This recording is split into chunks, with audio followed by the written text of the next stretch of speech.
Black Star Network is. Hold no punches. A real revolution. missionary right now. Support this man, Black Media. He makes sure that our stories are told. Thank you for being the voice of Black America, Roland. Stay black. I love y'all. All momentum we have now, we have to keep this going. The video looks phenomenal. See, there's a difference between Black Star Network and Black-owned media and something like CNN. You can't be Black-owned media and be scared. It's time to be smart. Bring your eyeballs home. You dig?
Today is Thursday, May 25th, 2023. Coming up on Roland Martin Unfiltered, streaming live on the Black Star Network. This is the third anniversary of the death of George Floyd.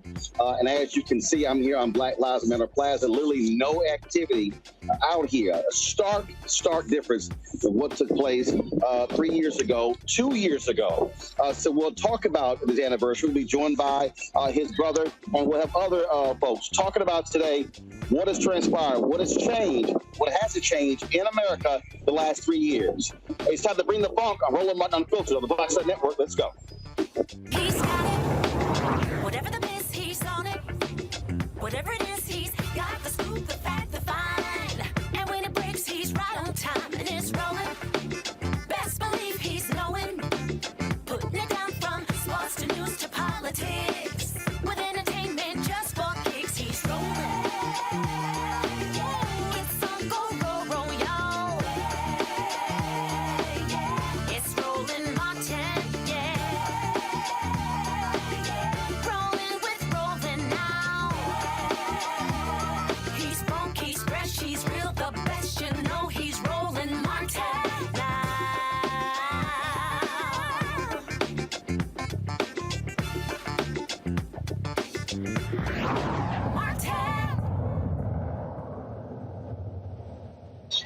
Folks, it was 3 years ago on this day, Memorial Day, when the nation, the world, was shocked and stunned by the video showing the brutal death of George Floyd. That led to a significant amount of protest, attention all around the world. Literally, people were in the streets protesting across the globe after they saw what took place to George Floyd.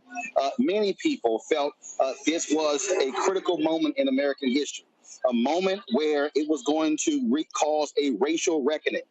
There were people who were saying that you're going to see massive change happen because you had millions of people all across this country going to the streets protesting what took place to George Floyd, because, of course, he died at the hands of those cops in Minneapolis. Now, the cops involved, those individuals, have been held accountable. But what we have not seen the type of mass change many people were expecting. We still have not seen the George Floyd Justice Act actually passed in Congress. We still have folks who are not wanting to move on accountability. So the question is, when are we going to see that? I'm actually standing right here, folks, now on Black Lives Matter Plaza here in the nation's capital.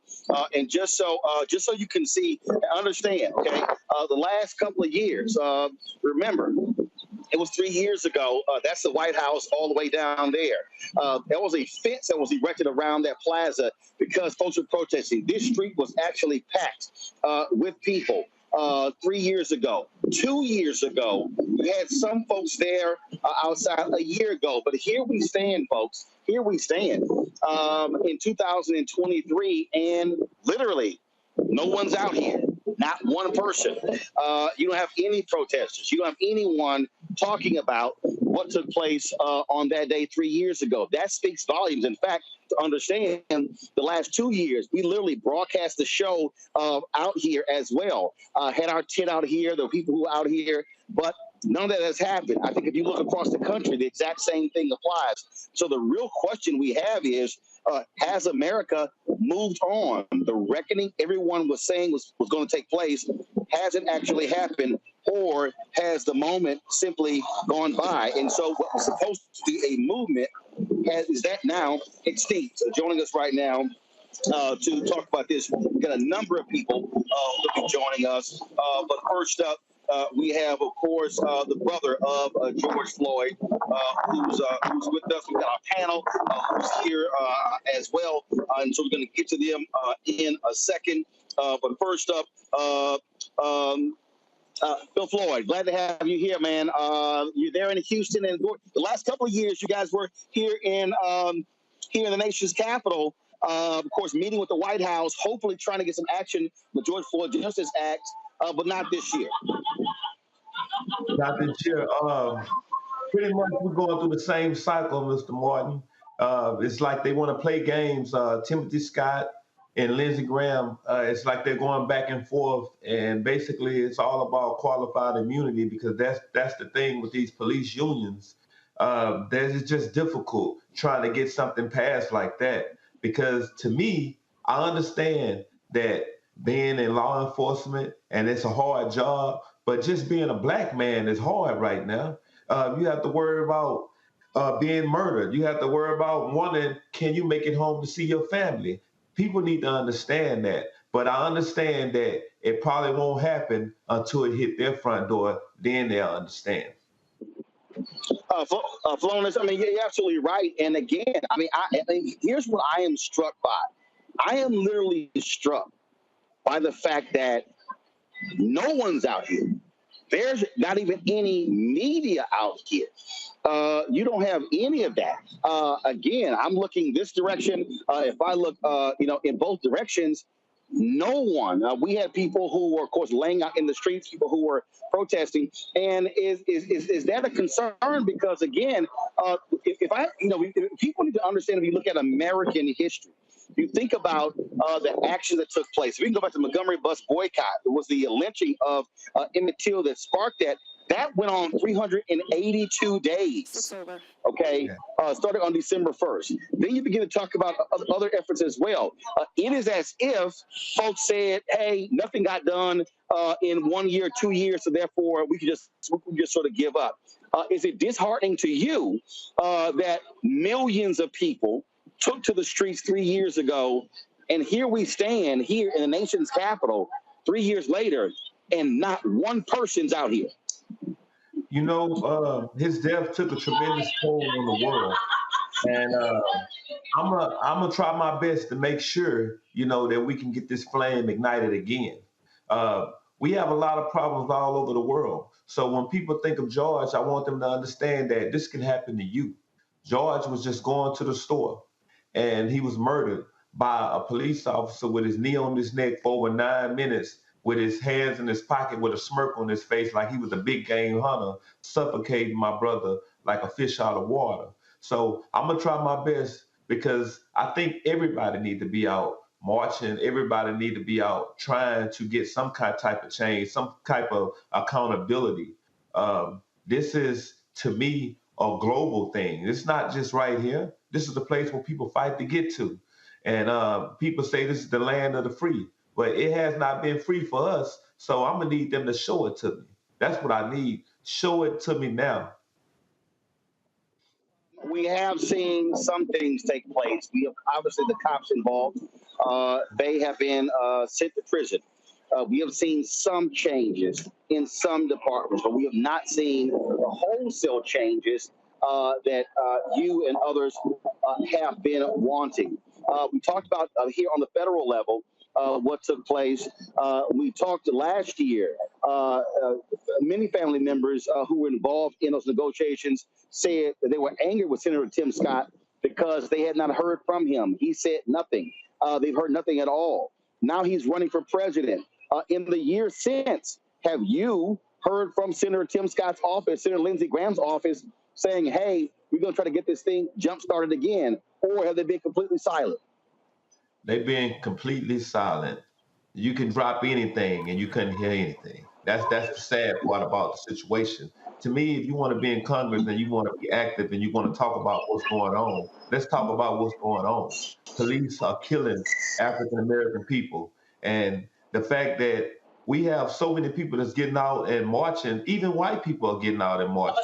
That tells them that, hey, something is wrong. So my biggest concern is, how can we get this done? I'm willing to go back and negotiate anything. President Biden, what he did was he signed the Executive Order Act or whatever like that, and that's really the law of the land. And that's all we get. That's all we're getting right now. Because if he's not in office, then we're really going to have it hard right now. But the fact that he signed it, but we need this law to be impacted with on the federal side. So my thing is this: if we as Black people still get out and do what we have to do, we can still try our best to get these laws passed. But to me, this is a major problem with what's going on with Tim Scott. You running for president, but you can't even help pass laws to protect Black people, and you're Black. And again, he's out talking about why he wants to be president, but the reality is he has not stepped up, and it is a shock. First of all, it's not a shock that here we are, even a year later, and y'all have heard nothing from him or Senator Lindsey Graham. That says a whole lot about their character and their truthfulness when they claim they wanted to do something. And Mr. Martin, the thing about it is, when we held the conversation, he said, "Hey, man, I'm business minded. Business minded. I understand, but we're talking about people. We're talking about humanity. That's what we're talking about. If you don't understand that, how can you run a business? That's what I want to know." Indeed. Philonise, we certainly appreciate it, man. Thank you so very much. Certainly condolences to the family. It's always a difficult day on this day, marking the 3rd anniversary of your brother's death, and hopefully we will see the kind of change that we know is necessary. I thank you for that. June 9th, I'm trying to get my event together. It should be June 9th. And it's going to be huge, and I want you to be a part of it if possible, if you can. Another thing about it is that we had 60,000 Houston residents get out and be active, and they all marched because they wanted accountability for what happened to George. As you know, he was a historic Jack A. Line, just like you. So it'll be big for you to be out there if possible. And I'm going to let you know one more thing. I started my foundation, which is PACFISC. The acronyms are PAKFISC, PACFISC.org. Yes, sir. Philonise Keeta Floyd Institute for Social Change. We're turning our pain into purpose. I just thank you for just giving me this chance just to be able to speak on your show. It's a pleasure, Mr. Martin. I appreciate it, man. Thank you so very much. Good luck. Thank you. Folks, got to go to a break. We come back. We'll talk about a panel again about today, what we are looking at, what we are, here we are, the 3rd anniversary of the death of George Floyd. You're watching Roland Martin Unfiltered on the Black Star Network. Hatred on the streets, a horrific scene, a white nationalist rally that descended into deadly violence. White people are losing their damn minds. As an angry pro-Trump mob storms the U.S. Capitol, we're about to see the rise of what I call white minority resistance. We have seen white folks in this country who simply cannot tolerate Black folks voting. I think what we're seeing is the inevitable result of violent denial. This is part of American history. Every time that people of color have made progress, whether real or symbolic, there has been what Carol Anderson at Emory University calls white rage as a backlash. This is the rise of the Proud Boys and the Boogaloo Boys. America, there's going to be more of this. Here's all the Proud Boys, guys. This country is getting increasingly racist in its behaviors and its attitudes because of the fear of white people. The fear that they're taking our jobs, they're taking our resources, they're taking our women. This is white fear.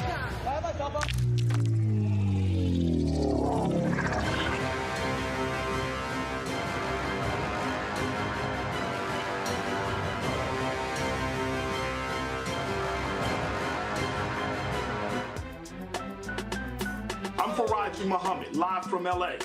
And this is The Culture. The Culture is a two-way conversation. You and me. We talk about the stories, politics, the good, the bad, and the downright ugly. So join our community every day at 3 p.m. Eastern and let your voice be heard. Hey, we're all in this together. So let's talk about it and see what kind of trouble we can get into. It's The Culture, weekdays at 3, only on the Black Star Network. Hey, I'm Deion Cole from Blackish. Hey everybody, this is your man Fred Hammond, and you're watching Roland Martin, my man, Unfiltered.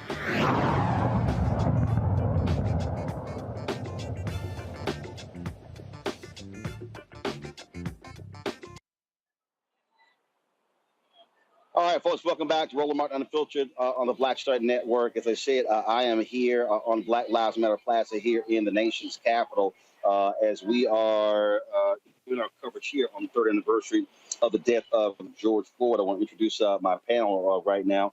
Greg Carr, Department of Afro-American Studies at Howard University, joining us from Washington, D.C. Tommy Christopher, editor at Mediaite from Tuckerton, New Jersey. Teresa Lundy, principal founder of TML Communications out of Philadelphia. Teresa, I'll start with you. Are you seeing any activity today, anything happening in Philadelphia acknowledging this third anniversary of the death of George Floyd? There's actually a lot going on. There's a few nonprofit organizations that really stepped up and said, you know, we are going to remember George Floyd by doing some sort of service. I've seen a lot of social media buzz that's around it. But I think ongoing, as people remember George Floyd, especially in Philadelphia, there has been real attention to figuring out the best way to do community policing and having a better relationship with the Philadelphia District Attorney. You know what, Greg? Let me, and this is no diss on any organization out there.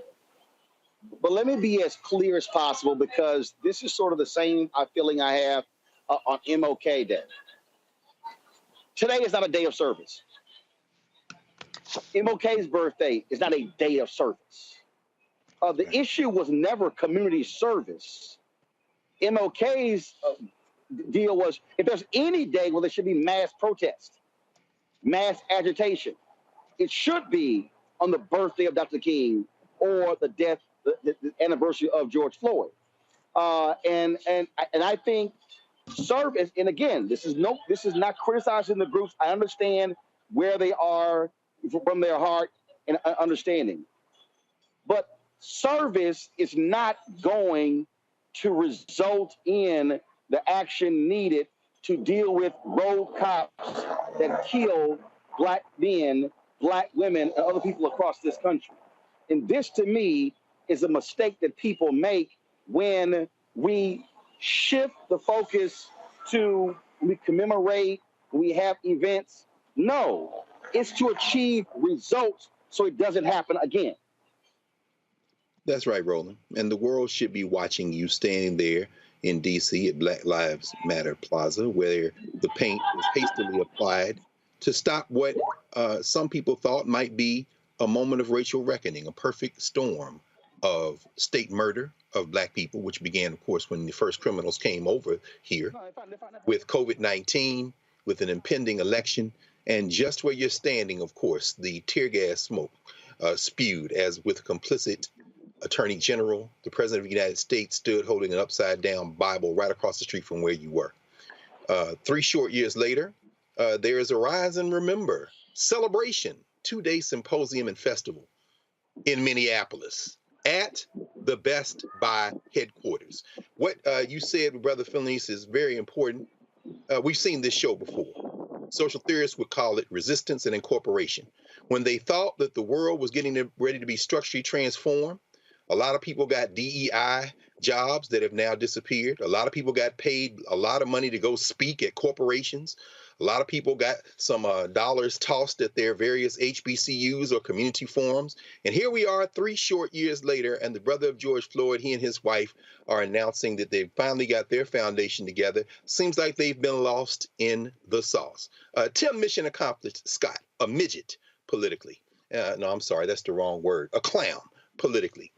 Is now trying to parlay his blackface white nationalism into perhaps a ticket spot as the vice president of the United States. In Kentucky, the defender of the killers of Breonna Taylor earlier in 3 years ago is running for the governorship of Kentucky, Daniel Cameron. The more things change, the more they stay the same. And finally, what we're seeing underneath that, however, is that the people who seem to have made the most inroads have been the white nationalists in this country, who have used 3 years ago as the kind of villain that they wanted to organize themselves. In Florida, the governor, who won by less than 34,000 votes, 33,000 votes in 2018, is running a Boston as it relates to laws, saying that we must bring this country back from the edge that we saw in the summer of 2020. And of course, the Supreme Court today, in continuing to gut the Clean Water Act, Neil Gorsuch, following in the footsteps of his mother, who lost her job as the head of the EPA under Ronald Reagan because she tried to destroy the Environmental Protection Agency from the inside. Her son has continued the job. These white nationalists have used 3 years ago more effectively than we have.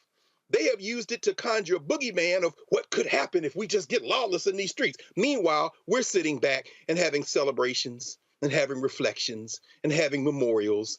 And as you said, with the okey doke that they really pull up us on Martin Luther King Day, contributing our own backbreaking labor to do stuff that we should be demanding that the state do since we pay their bills.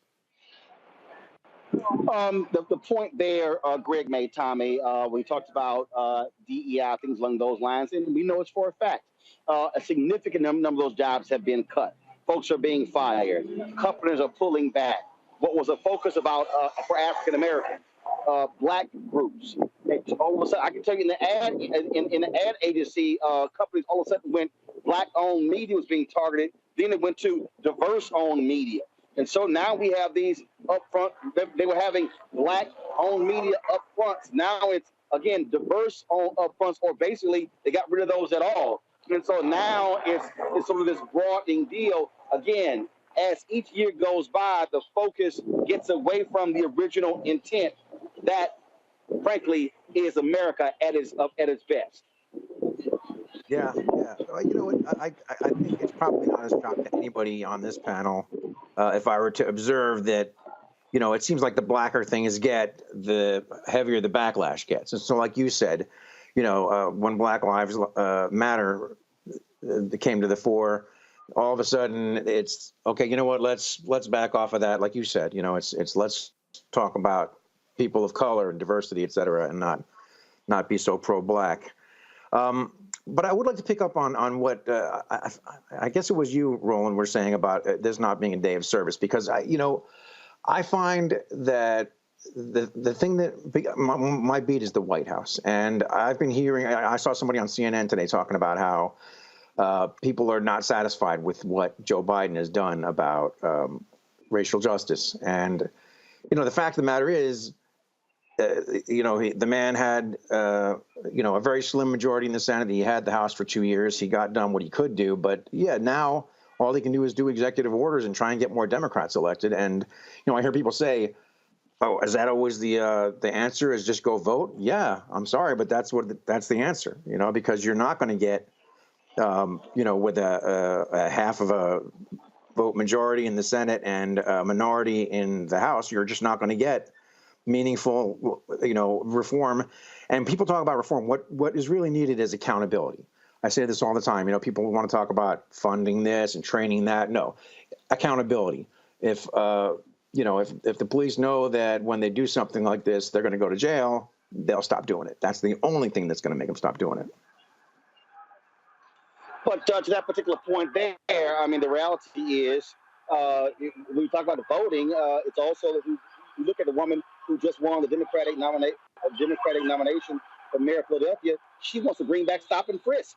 That's exactly right. And so I mean, and so in many ways, she's sounding like Eric Adams, who's now the mayor of New York, both African American. And so here we are talking about getting rid of those things. There are black people being targeted more than anybody else, and now you got black candidates trying to bring back those very things that contribute to the problem. I want to bring in right now Brenda Goss Andrews. She's the president of the National Organization of Black Law Enforcement Executives, known as NOBLE Alexandria. And Brenda, on that point there, I mean, here we are dealing with the 3rd anniversary of George Floyd's death, talking about getting away from those things that negatively impacted black people, and you literally have candidates who are so afraid of being called soft on crime by the right that they literally want to go back to adopt the things that got us in a lot of the trouble we're in right now, like stop and frisk. Absolutely, Roland. Thank you for having me on the show again. We must all continue to stay vigilant, because let me just say this. NOBLE was founded in 1976, and we were dealing with police brutality in D.C. and throughout the country. And that's why we were founded. And so some of the I agree with the other panelists is that accountability is key. We can train and we can talk, but we have to hold our CEOs, we have to hold our municipalities, we have to hold everyone accountable. And then one of the things that came out of George Floyd, I think, is that we're seeing police officers being held accountable in the courts. And it's just not in the police department. We have to look at what's happening in our courts, what's happening with our judges. You know, what are they doing? Are they prosecuting? Are they giving the kind of sentences that are commensurate with the crime? So I think that's what we're seeing, kind of a trend towards that I didn't see on the police department. I served 30 years on the Detroit Police Department, and we didn't see officers being prosecuted. We didn't see this kind of thing. So slowly but surely, you know, we are beginning to see that, but we can't take our eye off. We have to stay vigilant, and I also agree with the other panelists is that we do have to get out and vote. If we don't get out and vote, we can't expect the kind of reforms that we need in the Black community. We talked earlier about the failure of Senator Tim Scott and Senator Lindsey Graham to get moving on the George Floyd Justice Act in the United States Senate. Noble was a part of those discussions. And really what you had was Senator Scott hiding behind this rogue thug sheriff in South Carolina when you had two other major law enforcement groups, including Fraternal Order Police, who were moving forward. He lied about Democrats saying they were trying to defund the police, and they said that simply was not the case. And so just share your thoughts on the failure of Republicans to act on the George Floyd Justice Act just 3 years later. Well, it was a lot of breakdown, Roland, and certainly Noble was at the forefront in terms of helping, craft and talk about some of that language in the George Floyd. So we share the disappointment of many that tried to get that in the community to get that moving. So we are still having those discussions on how we can move forward on some of those things that were in the George Floyd. But I just want to go back and reiterate, is we're not happy with some of the direction that our politicians are taking, our legislators. We can only expect reform if we vote. And I think we're talking about it, but we need to talk about that more. If we don't like what they're saying, we don't like what they're doing, then we need to get out in critical masses and go to the polls. All right, then. Well, look, we certainly appreciate you joining us today, talking about these very issues. Lots more work to get done. Brenda Goss Andrews, thanks a lot. Thank you for having me. Bye now. Folks, hold tight. We're going to come back. I'm going to talk to the state's attorney and Aisha Bravevoy about what DAs have been doing the last 3 years. And we'll continue our conversation on the third anniversary of the murder of George Floyd. Took place 3 years ago today in Minneapolis. You're watching Roland Martin Unfiltered, the Black Star Network. Don't forget, if you're watching on YouTube, hit the like button. Also, folks, if you are watching, download the Black Star Network app, Apple phone, Android phone. And Apple phone, Android phone, Apple TV, Android TV, Roku, Amazon Fire TV, Xbox One, Samsung Smart TV. Also, support our Bring the Fun fan club. Your dollars matter. See your check and money orders. P.O. Box 57196, Washington, D.C., 20037-0196. Cash App, $RM Unfiltered. PayPal, R Martin Unfiltered. Venmo is RM Unfiltered. Zelle, Roland at RolandSMartin.com. Roland at RolandMartinUnfiltered.com. Be sure to get a copy of my book, Why Fear: How the Brown of America is Making White Folks Lose Their Minds. Available at bookstores nationwide. Download your copy on Audible. We'll be right back.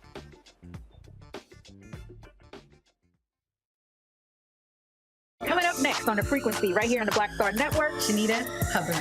We're talking about the ride or die chick. We're breaking it down. The stereotype of the strong Black woman. Some of us are operating with it as if it's a badge of honor. Like, you even hear Black women like aspiring to be this ride or die chick, aspiring to be this strong Black woman, so at their own expense. Next on The Frequency, right here on the Black Star Network. That was a pivotal pivotal time. And I remember Kevin Hart telling me that. He's like, man, what you doing, man? You got to stay on stage. And I was like, yeah, I'm young, thinking, like, I'm good. And he was absolutely right. What show did you have at the time? This was one-on-one. Got it. During that time. So you're doing one-on-one, going great. Yeah. You making money. You like. I'm like, I don't need to leave. I don't need to leave from Wednesday, Thursday to Sunday. I didn't want to do that. It was just like, I'm gonna stay here. Or I didn't want to finish work Friday, fly out, go do a gig Saturday, Sunday. I was like, I don't have to do that.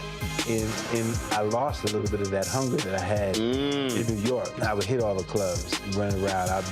Sometimes me and Chappelle or me and this one or that one, we'd go to the Comedy Cellar at 1 a.m. And I mean, that was our life. And we loved it. You do 2 shows in Manhattan, go to Brooklyn, leave Brooklyn, go to Queens, go to Jersey. And I got complacent. I was like, I got this money, I'm good. I don't need to go chase that, because that money wasn't at the same level that I was making, but what I was missing was that training. Yes. Was that. And it wasn't the money. It was the money. It was that's what I needed.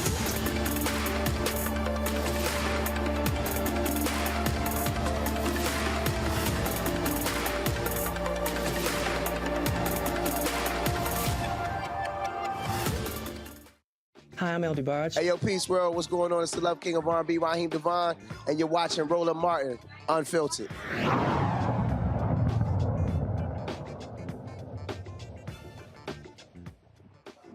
All right, folks, welcome back to Roland Martin Unfiltered on the Black Star Network. Y'all let me know when we have Aisha Grayboy on. I want to go back to the conversation we were having before, and Teresa, that point. The woman who will be the next mayor of Philadelphia. Again, she was advocating on the campaign trail, bringing back stop and frisk. That's the sort of things that, again, Black has been fighting against because we were so negatively impacted. That shows you, again, how this drumbeat of crime has caused folks to want to do the things that we know did not work. Yeah, I was also disturbed by the comment that our new Democratic nominee for mayor, Ms. Sherelle Parker, has made. But she also tried to explain, what she meant about stop and frisk, and that had a lot to do with the constitutional and unconstitutional way of doing it. I'm still a bit wary about what that actually means. From what stop and frisk actually means, it means you are stopping someone for just cause. And so without just cause, for anything. And, so I'm not sure what the unconstitutional way is, but I think, look, the city is minority, majority, African-American in the city of Philadelphia. And so I think, if we are going backwards, then we won't be silent about it. So I think this is going to be an interesting term where if that is one of the major priorities that we think is actually going to combat gun violence, combat some of the other nuances that is happening in Philadelphia right now, then we're just on the wrong path. Right there, Greg, shows you. First of all, that's utter bullshit. There's no such thing as constitutional stop and frisk. If you're stopping people just because of how they look, that ain't constitutional. No. Sherelle Parker is an establishment Democrat. She's not a white nationalist. She's not a Republican, but she's an establishment Democrat. She had the support of organized labor, particularly the building trades. There was low voter turnout. The major progressive in the race, Helen Gim, who had been on the city council, couldn't really eat into the black voter base there. Unfortunately, there was a white woman who was in the race who's also to the left and drew from her. But ultimately, the problem in Philadelphia is the problem we see throughout this settler colony. It's a problem of race. In the precincts that were majority people of African descent, Sherelle Parker won by about 55 to 56% of the vote. In the precincts that are majority white, she got about 12% of the vote. What does that tell you in a town where the Democratic nominee in the primary will win the election overwhelmingly? It tells you that white folks still not voting for black people. and they are voting against their interests. Now, the progressive DA of Philadelphia, Larry Krasner, was elected. It's not the progressive policies. Most people in Philadelphia and many people around the country are for the progressive policies, and in places like Los Angeles, in places like Chicago, they voted for progressive candidates. The Johnson campaign in Chicago still left some people shocked. But what we have is a problem of voter engagement. You know, whether it be you rolling, going around the country, Cliff, Latosha, everybody else, if people simply will not go out and exercise the franchise, this is what we end up with. Finally, these organized nationalists, these white nationalists, are very clear. Voter suppression is their nightmare because they understand that when we participate, we overwhelm them with our policy choices. When people thought we were going to be out in the street and destroy everything, the damn city council in Minneapolis said we're going to change the name of the police department to public safety and defund the police. Well, what happened? In the next election, many of them lost re-election, lost their campaigns. And then after the presidential election, there was an investigation launched in Minneapolis. They still waiting in Minneapolis, St. Paul, for the results of that federal investigation into policing practices in Minneapolis. What we have to understand is that we must exercise the vote, but we must also surround that as one tool in our toolbox with organizing and getting into the street and making sure that when we do go out and exercise the vote, it is backed by our political participation every day of the year. It's really quite disturbing to see that just 3 short years after George Floyd, Breonna Taylor, Ahmaud Arbery's murder, we keep piling up the names, brother. We keep piling up the names. I want to bring in right now a guest. She is a state's attorney in Prince George's County, Aisha Braveboy. Glad to have you on the show. Just want to get your thoughts. 3 years later, 3 years ago, George Floyd was murdered on this day. And what we have seen, we saw progressive district attorneys holding cops accountable. But what have we seen since? We've seen them force Kim Gardner out in St. Louis. We've seen the attacks on Marilyn Mosby in Baltimore. We've seen Kim Foxx announce she's not running for re-election. We saw what happened to Aramis Ayala. Larry Krasner has been attacked, where you have Republicans there have talked about literally stripping him of his powers. And what you have is you literally have people who are actually mad that cops are being held accountable for their actions. Yeah, I mean, look, I've got a sentencing tomorrow for a police officer who unfairly treated a young man in our community, a teenager who he assaulted. We tried that case, got a guilty verdict, and tomorrow we'll have the sentencing for that. I can tell you that, there were a lot of folks who were there to support the officer who did the wrong thing. The good thing was we had officers who reported it, and then we had the courage to investigate and to hold this officer accountable. I think we just have to continue to, we have to persist. We cannot allow what happened even 5 years ago or 10 years ago to rule the day. I think right now, because crime has increased across the country as really a result of COVID and not as a result of the policies and practices of these progressive prosecutors, they are being blamed unfairly in many ways on the increase in crime. And officers saying, well, we can't do our jobs because somehow treating people unconstitutionally or assaulting individuals or being bad actors is something that we should accept in our community if we want policing. And I think that it's just a flawed logic, and we can't accept that either. So we are going to continue to do our jobs, myself and those of us who understand the importance of holding everyone in the community accountable. But I believe that they are benefiting, that argument is being bolstered because, unfortunately, we have seen a rise in crime. You said that because that also is just laughable to me. And look, I think what we're also seeing is, I think we're seeing deliberate slowdowns.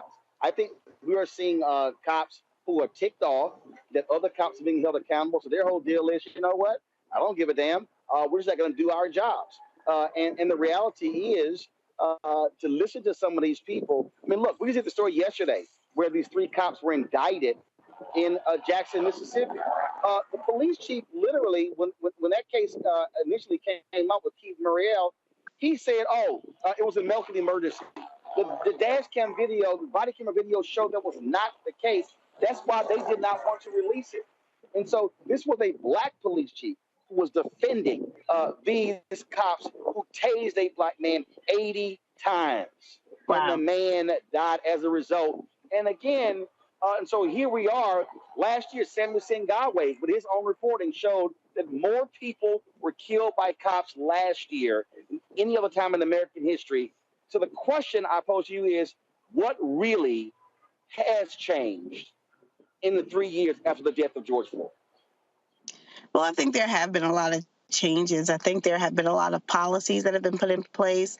I think if we look just at body-worn camera policies across the country, we're seeing more and more law enforcement agencies utilizing body-worn cameras, and they have been very helpful in the prosecution of cases where we can prove that officers have, acted badly in an incident. I'll give you one example. We had an incident that was caught on body camera where an officer had assaulted an arrestee and then placed him upside down in his police vehicle, upside down.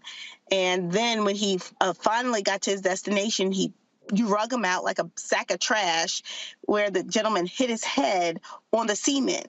I mean, this was horrific, and we were able to use that evidence in the prosecution of the case against the officer. So I think body-worn cameras is a huge game changer.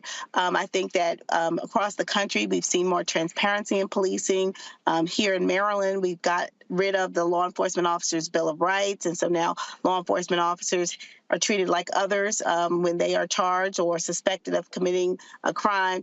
So there have been good changes. I think at the national level, unfortunately, we have not seen those changes, which were promised but not delivered. And we're hopeful that we see that, the top of our government, our national government, really set that standard. But until they do, states like Maryland are leading the way. Well, again, I think that it certainly has raised the consciousness of some different people. But I'll be honest, I think what this also has done is caused a lot of these white parents to really be scared to death of their white children being conscious. My book, White Fear, I talk about that. What we're seeing right now in this country, the attacks on progressive DAs, the changes in laws, this is a result of people who are angry about the demands for equity and equality and justice in the aftermath of the death of George Floyd. Look, we are all humans. We all have to be treated with dignity, regardless of what race or gender or socioeconomic status. I mean, we have rights in this country, and prosecutors like me, we believe that rights apply to every single person. And my job, and I think the way that I can help this movement, is to continue to do my job. And so prosecutors who have taken a stand for the people, really, and against structural racism, against overreach by law enforcement, against brutality, we just have to stand our ground. We have to stand our ground. And I think that's the way in which we have to move in the future. But there will always be criticism. There will always be people who don't want to see change, but change is happening. I think that's probably why you're seeing a lot of the backlash, because they're seeing the change too. They're being held more responsible. A lot of their police records are no longer private or they can be published. The public can know about incidents of wrongdoing by the officers. So I think things are changing, and what we're seeing is just, in some instances, again, I have to say, I've been working with law enforcement for about 5 years, so I can tell you that the vast majority, honestly, are really good officers. At least I can speak for my county. But you do have groups and pockets within police departments that are bad actors.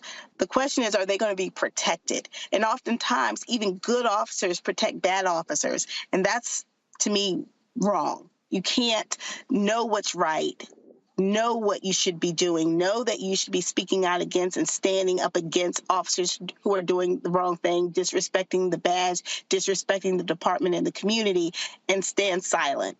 The fortunate thing is we've had officers who have stepped up, which is why we've had successful prosecutions for the last 4 years against officers who were doing the wrong thing. But more of that needs to happen across this country.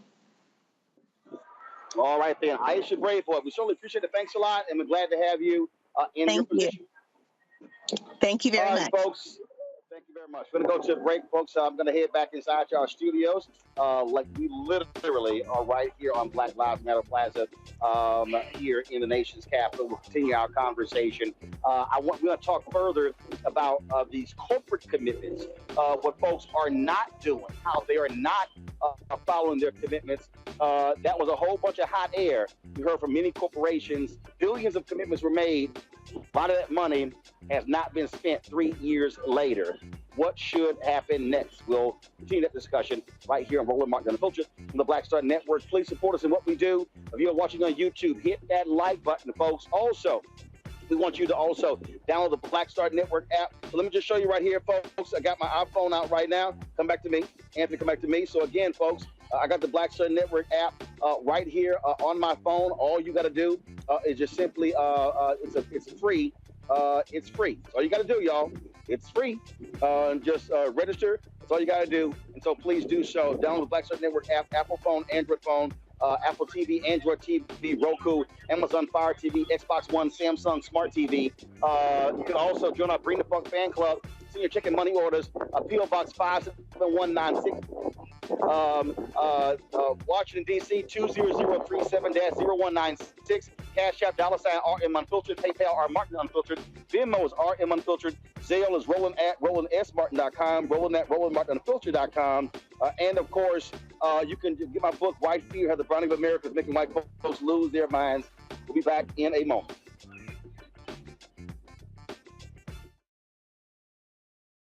On the next Get Wealthy with me, Deborah Owens, America's Wealth Coach, the wealth gap has literally not changed in over 50 years, according to the Federal Reserve. On the next Get Wealthy, I'm excited to chat with Jim Castleberry, CEO of Known Holdings.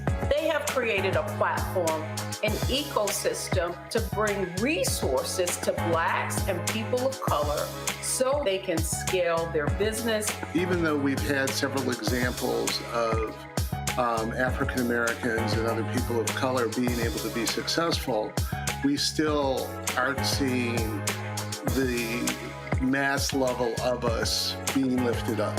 That's right here on Get Wealthy, only on Black Star Network.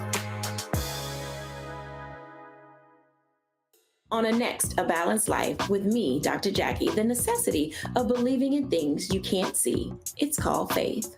It comes in all shapes and sizes, and it's powerful. And it's a big part of being able to live a balanced life. The valley I experienced being a cancer survivor was one where my footing was completely unstable. I had no idea what to do. And in that instance of not knowing what to do, I had to rely on faith. That's all next on A Balanced Life, only on Black Star Network. Hi, I'm Gavin Houston. Hey, what's up, y'all? It's your boy Jacob Lattimore, and you're now watching Roland Martin right now.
All right, folks, welcome back to Roland Martin Unfiltered here on the Black Star Network. Joining us right now is Cliff Albright, co-founder of Black Voters Matter, joining us from Atlanta. Cliff, 3 years ago, George Floyd was murdered by cops in Minneapolis. Folks were actually shocked and stunned to see that video, see the life snuffed out of his body. It led to millions of people taking to the streets in Minneapolis, in Los Angeles, in Houston, in Dallas, in D.C., in New York City, Atlanta, all across the country, all across the globe. Yet, 3 years later, we don't see anything close to that. You're very much involved in, again, trying to keep folks motivated and focused. And do you fear that what many felt was going to be a movement really has turned into simply a moment? Hey, good evening, Roland. Yeah, I mean, it's a great question. You know, we have that concern, right? Because there clearly has not been the progress that all of us wanted to see, right? All of us that were in the streets for 3 months to 6 months, right? And so, you know, recognizing that a couple of things did happen, that there was a change in the conversation, right? That there was, at least for a minute, that there was some more investment in organizations and communities that do this type of work. That coming out of it, even at the level of policy, that at least that this administration, which has not done enough on this issue, right, has not leaned into federal legislation on this issue. But one of the things that we at least did see was a Department of Justice that was able to indict those who murdered Breonna Taylor, right? Which, by the way, we all know the Attorney General of Kentucky refused to try to do. And so, you know, there have been things that have come out of that moment and that movement and those months that we spent in the streets, but it hasn't been enough. And so the challenge is, and what many communities have seen, right, is that, okay, well, how do we take this to the local level? How do we try to get action on some local policies? Even in Memphis, you know, where you had Tyree Nichols murdered, that you had changes in some of the policies there, right? And so the battle has to continue at multiple levels. Yes, we've got to get federal action. That means legislative action as well as more executive action. We need this Department of Justice to be more aggressive at doing things like you know, some of these consent decrees and you know, findings against these police departments. That's what we're calling for right now. You know, yesterday there was a march in Akron around Jayland Walker, still trying to get justice there. And so there are things that can be done at the federal level, things that we need to have happen at the state and local level. So part of our bus tour that we're launching this month is going to be talking about a range of issues, and police violence and police accountability is definitely one of the issues that we're going to continue to talk about in every community that we go to.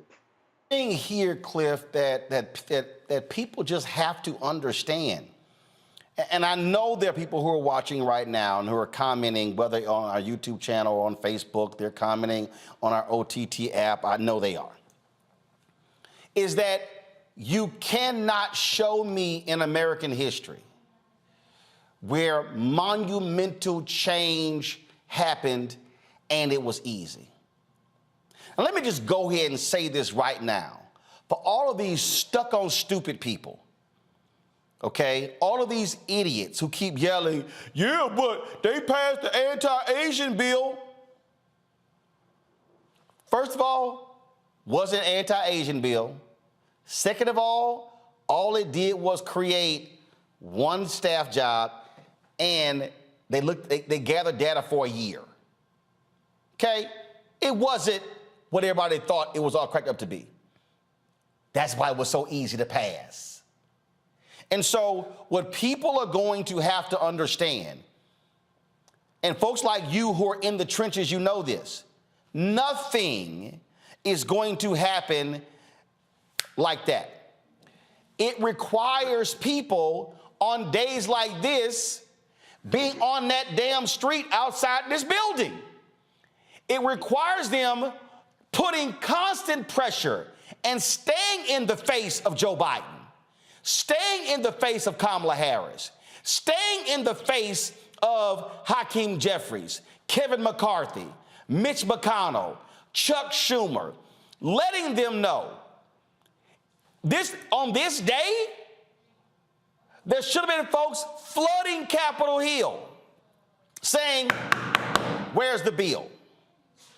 In fact, on the day that Tim Scott announced he was running for president in that joke of a rally, he should have been met by countless Black Lives Matter protesters saying, "Where's the George Floyd Justice Act?"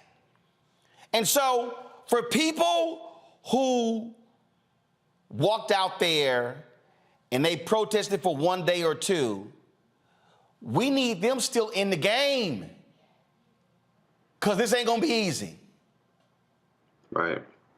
Yeah, it's one of the biggest challenges in movement, right? And really approaching movement from a perspective that really takes in like the longevity, takes in all of our history and all the lessons that we learned, is that there's this balance that we've got to have, right? On the one hand, we've got to understand that it's a protracted struggle, right? We got to understand that what you just said, right? That none of these things happen overnight. People forget Martin Luther King gave his famous "Give Us the Ballot" speech, not in 1964, not in 1963, not in 1965, the year of the Selma to Montgomery March. He gave the "Give Us the Ballot" speech in 1957, right? And so, it never happens overnight. And 1957, Voting Rights Act was 1965. That's 8 years.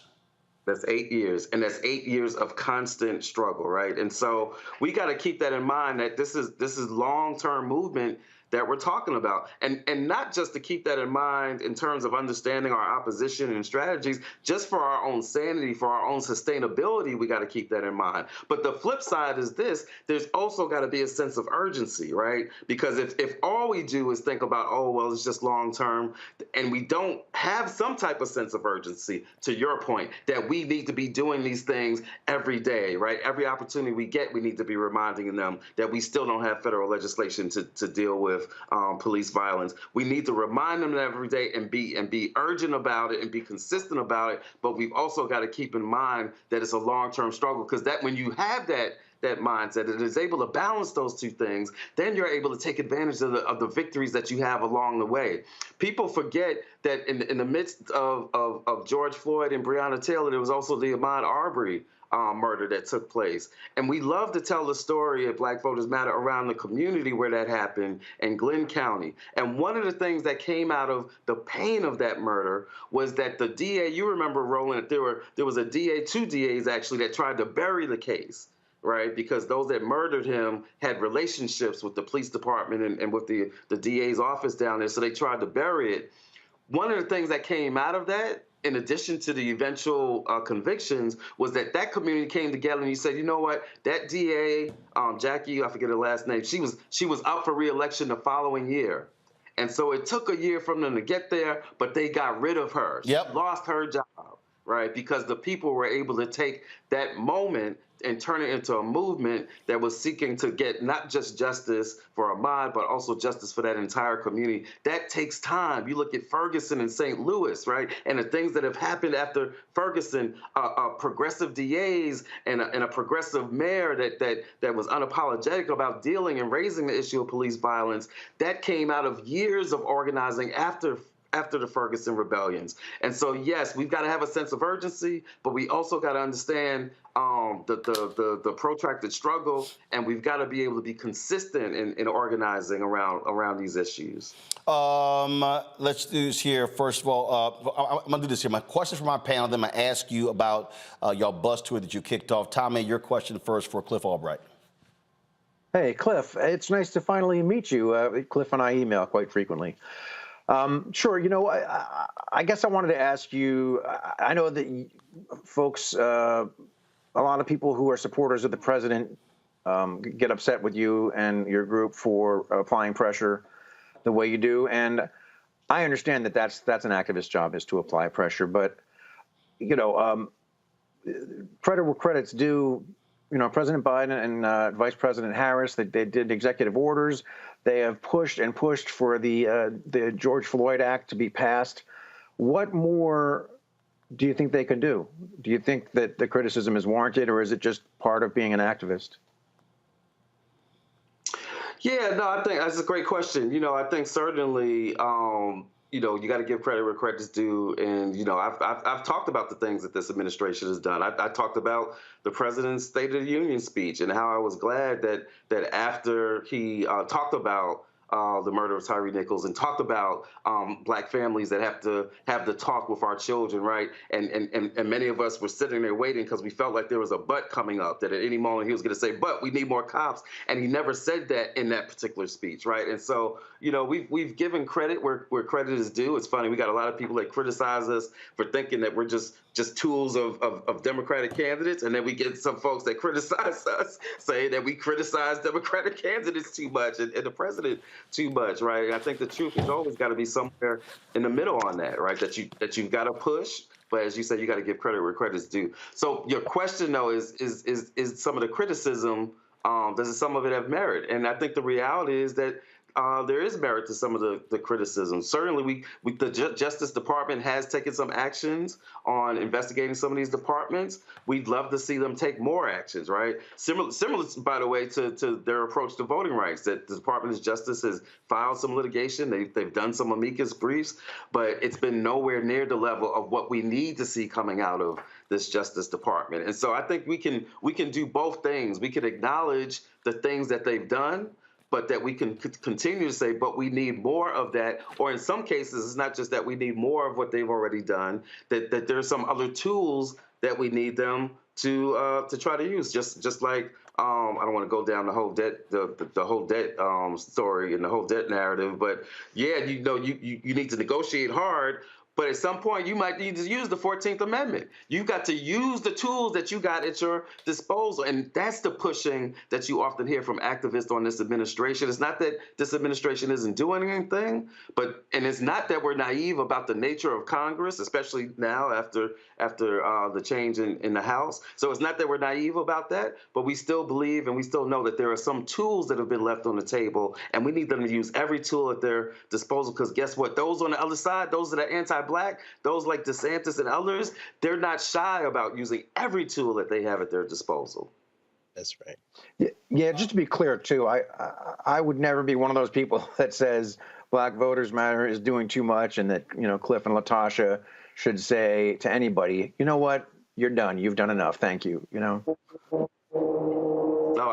No, I get it. No, I think it's a great question, because that's a question that we, as a movement, not even just we as an organization, but that we as a movement have constantly have to deal with. The civil rights had to deal with that too, right? At what point do we thank and acknowledge what the Johnson administration has done? At what point do we continue to push for more, right? And so that's always been a part of movement, and that's why, you know, we believe, you know, we consider ourselves students of history and students of the movement, and it's important, not for the sake of, you know, just trying to replicate everything that was done, because certainly they didn't do everything right, but there's some critical lessons that we've got to learn just about the way that we approach what we do, and certainly part of it is being able to acknowledge and give credit, but also to push and demand accountability. Teresa. Cliff, thank you so much for all the work that you're doing. We can certainly see it here in Pennsylvania. Good friends of mine work on the Black Voters Matter in Pittsburgh and in Philadelphia, so we definitely see the work. One of my questions is, I think some of the engagement that you guys are doing as it relates to advocacy would absolutely help in some of these local elections. So what are you guys doing to help, you know, some of these advocacy organizations that have been in existence that just seems like they're not taking the wheel and really advocating what some of the Black issues are in order for us to get to the polls? Yeah, I'm so glad that you asked that, and as you probably know, you know, the bus was recently rolling in Pennsylvania for the recent city elections that were taking. And so, yeah, we always say there's no such thing as an off year, right? You got a lot of people right now talking about what are y'all doing for 2024, right? What's your plans for 2024? And our response is we're dealing with 2023.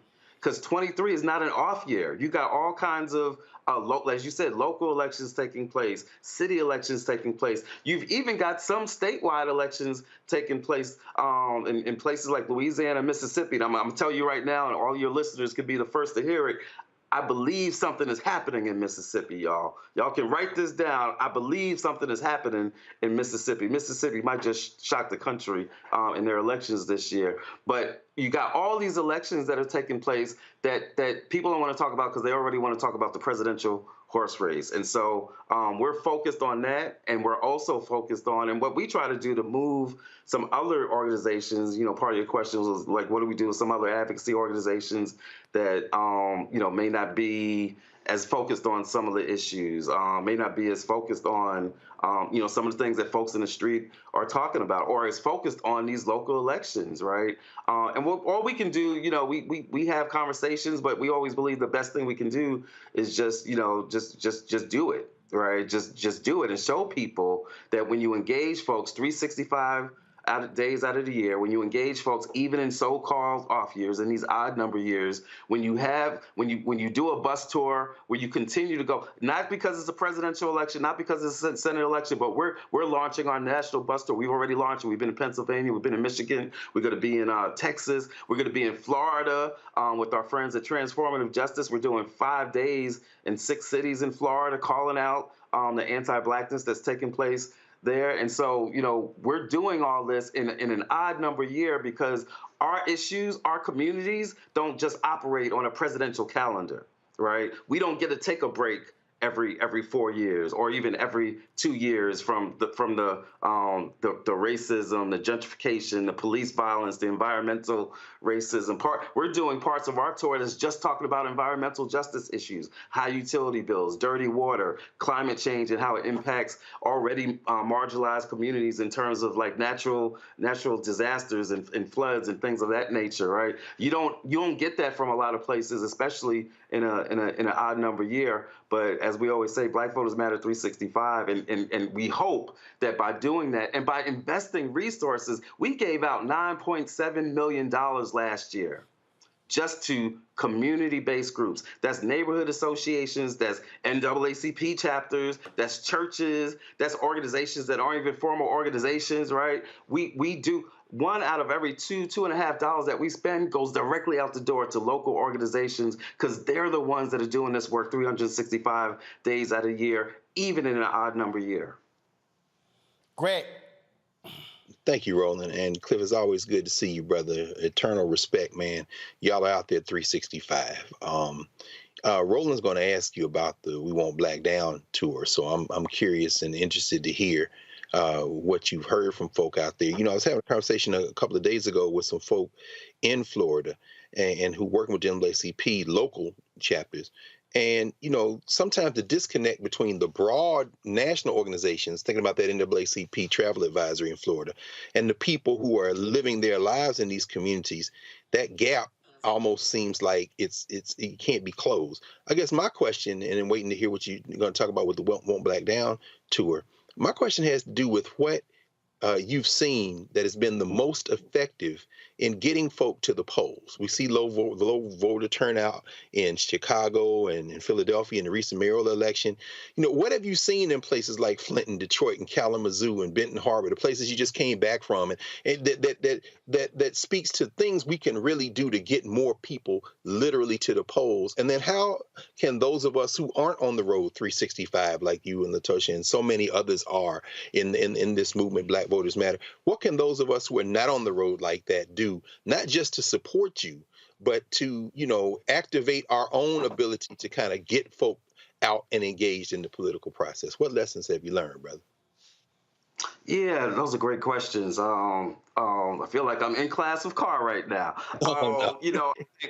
There's a couple of ways to talk about like the things that are effective at getting people to the polls, right? There's the things that we think of as like traditional GOTV, get out the vote, right? It's those types of activities like providing rides to the polls, like election protection, like having polling place parties. That's something that we've done a lot that we've seen be really impactful in some communities, like making the experience of going to vote something that's exciting that everybody wants to be down with, right?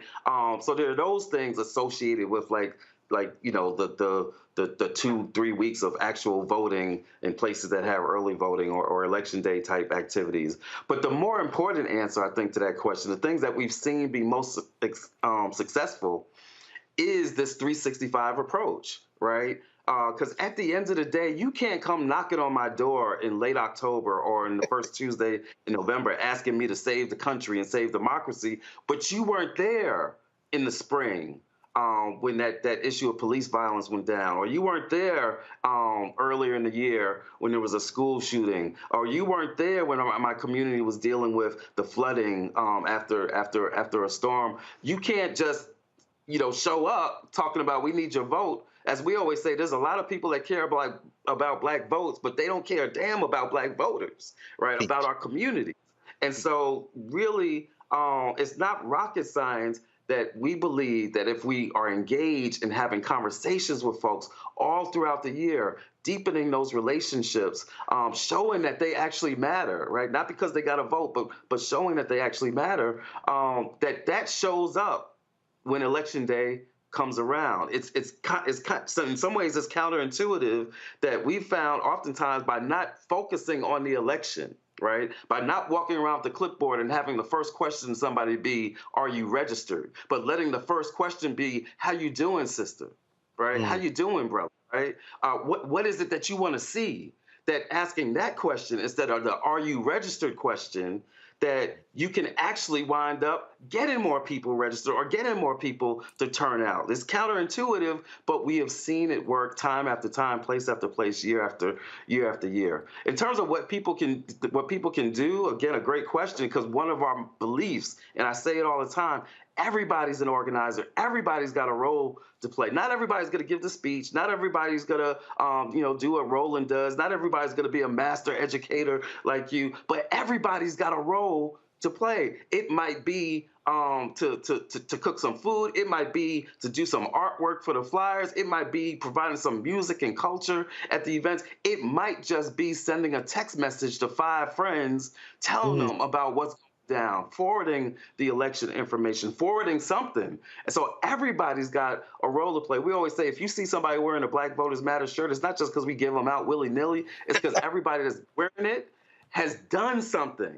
We don't give that shirt out unless somebody sends us a text, and when we forward them information, a flyer, a protest, election info, that they have to forward it to 5 friends and family. I always say, you send it to 5 people you like, send it to 5 people you don't like, but send it to 5 people. Everybody's got a role to play in this thing, and when we believe that, Ella Baker used to say, show people the light, and they will give people a light, and they will find a way, right? We believe that everybody's got a role to play. And when we can communicate to people, including when we roll through their community in a big old black bus, the blackest bus in America, and really make them feel that they got something to say and that they got some power that they can help us utilize in our communities, that changes things. So everybody, if you want to get involved, if you want to forward something to your 5 friends, if you want to contribute in some way, the best thing to do is to follow us on our social media, Black Voters MTR. Send us a text, We Matter, to 25225. We Matter to 25225. Be on the lookout for the Blackest Bus in America coming to your city, to your state. We're going to be going to about at least 14 states over the next 4 months or so. And so, just connect with us. And we always try to find things that people can do so that they can get involved, because everybody's got a role to play. All right, Cliff Albright, we surely appreciate it. Thanks a lot. And I got a lot of those shirts. And a couple of hats too, I think. I got the shirts, hat, mask, all of that. So I've been putting in that Black Voters. Matter of fact, we got y'all haven't been here. Y'all think I'm lying. Y'all think I'm lying. Just so everybody at home, just so y'all understand how we roll in terms of Black Voters Matter, and also, unlike a lot of other people, they have been big supporters of this show as well, and financial as well. So let me see if I get this here. Okay, let me see if I can get this straight. All right, I'm trying to get the Roku device here. I want to show y'all, because see, y'all think I'm joking in terms of how we roll here when it comes to Black Voters Matter. Let's see here, Anthony. I don't know why it's not acting right. My camera. We got to get you to dashiki. I don't know if we got you to dashiki yet, Ro. No, I ain't got that. Hold on, I ain't got that one. Y'all. I know, and Greg Carr sitting there going like, hold up, y'all got a Black Voters Matter dashiki? I just texted you now, man. Wait, what? He like, they got a Black Voters Matter dashiki? All right, I'm gonna show y'all here. Anthony, you can go here just so y'all check this out. So just if y'all think I'm joking, about where we stand when it comes to, okay, boom. What does that say right there? Black voters matter. That's one of the murals right here in our Black Star Network studio. Just so y'all know how we roll. Cliff Albright, I appreciate it, man. Tell Latasha I said what's up. I will. Love you, brother. My brother, love you as well. All right, gotta go to a break, y'all. We'll be back. Roland Martin Unfiltered on the blackest show out here, Black Star Network. Support us in what we do. Your dollars absolutely matter. Y'all, we can't do this if you don't support us. I'm out here wearing these advertisers out. But trust me, it is not an easy task to get them to support black-owned media. And so, again, send your check and money orders to P.O. Box 57196, Washington, D.C., 20037-0196. Cash App, $RM Unfiltered. PayPal, R Martin Unfiltered. Venmo is RM Unfiltered. Zelle, Roland at RolandSMartin.com. Roland at RolandMartinUnfiltered.com. And, of course, download our app. Black Star Network app, Apple phone, Android phone, Apple TV, Android TV, Roku, Amazon Fire TV, Xbox One, Samsung Smart TV. We'll be right back. When you talk about blackness and what happens in black culture, we're about covering these things that matter to us, speaking to our issues and concerns. This is a genuine people-powered movement. There's a lot of stuff that we're not getting. You get it, and you spread the word. We wish to plead our own cause.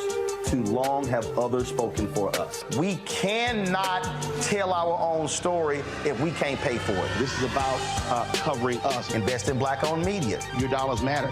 We don't have to keep asking them to cover our stuff. So please support us in what we do, folks. We want to hit 2,000 people, $50 this month, raise $100,000. We're behind 100,000, so we want to hit that. Y'all money makes this possible. Checks and money orders go to P.O. Box 57196, Washington, D.C., 20037-0196. The Cash App is $RM Unfiltered. PayPal is R Martin Unfiltered. Venmo is RM Unfiltered. Zelle is Roland at RolandSMartin.com. Next on the Black Table with me, Greg Carr. Democracy in the United States is under siege. On this list of bad actors, it's easy to point out the Donald Trumps, the Marjorie Taylor Greens, or even the United States Supreme Court as the primary villains. But as David Pepper, author, scholar, and former politician himself says, there's another factor that trumps them all and resides much closer to many of our homes. His book is Laboratories of Autocracy, a wake-up call from behind the lines. So these state houses get hijacked by the far right, then they gerrymander, they suppress the opposition, and that allows them to legislate in a way that doesn't reflect the people of that state. David Pepper joins us on the next Black Table, here on the Black Star Network. What's going on? This is Tobias Trevelyan. Hey, I'm Amber Stevens-West. Yo, what up, y'all? This is Jay Ellis, and you're watching Roland Martin Unfiltered.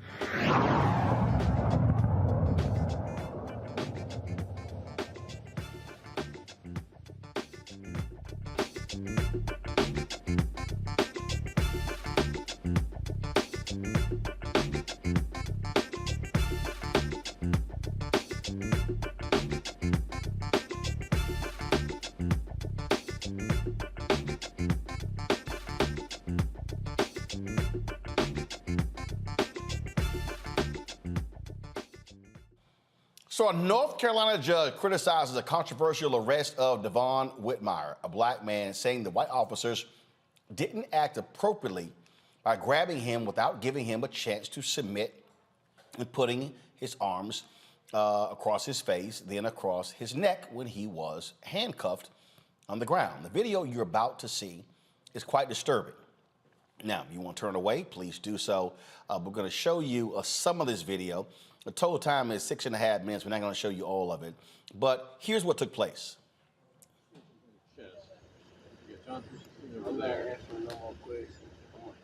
All right, so here's what's up.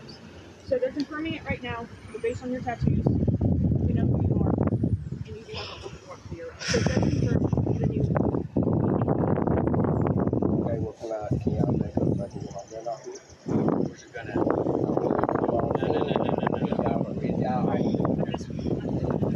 Yo. Stay back there. Can I get his phone? Just a minute. That's my fiance. Can I get his phone? He just said he had a gun on. He doesn't. Partner, you gonna get tased. Stop. Can y'all stop? He's not doing nothing. He's not. His arm is broke, so if y'all fuck with his arm, I swear to God. I got all this on tape. Yo, what the fuck?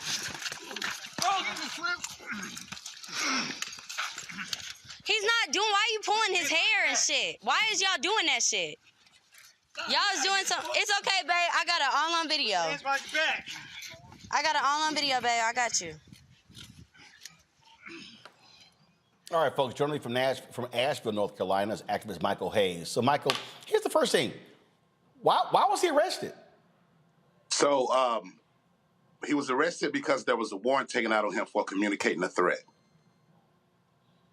Okay. So that requires 3 cops to essentially tackle him and bring him to the ground. No, so that is the reason that we had started, having these conversations and protesting is, a lot of people want to talk about what happened prior to him getting arrested. What we want to address is the fact that there was no de-escalation tactics used. There were illegal holds used, particularly when he was on the ground.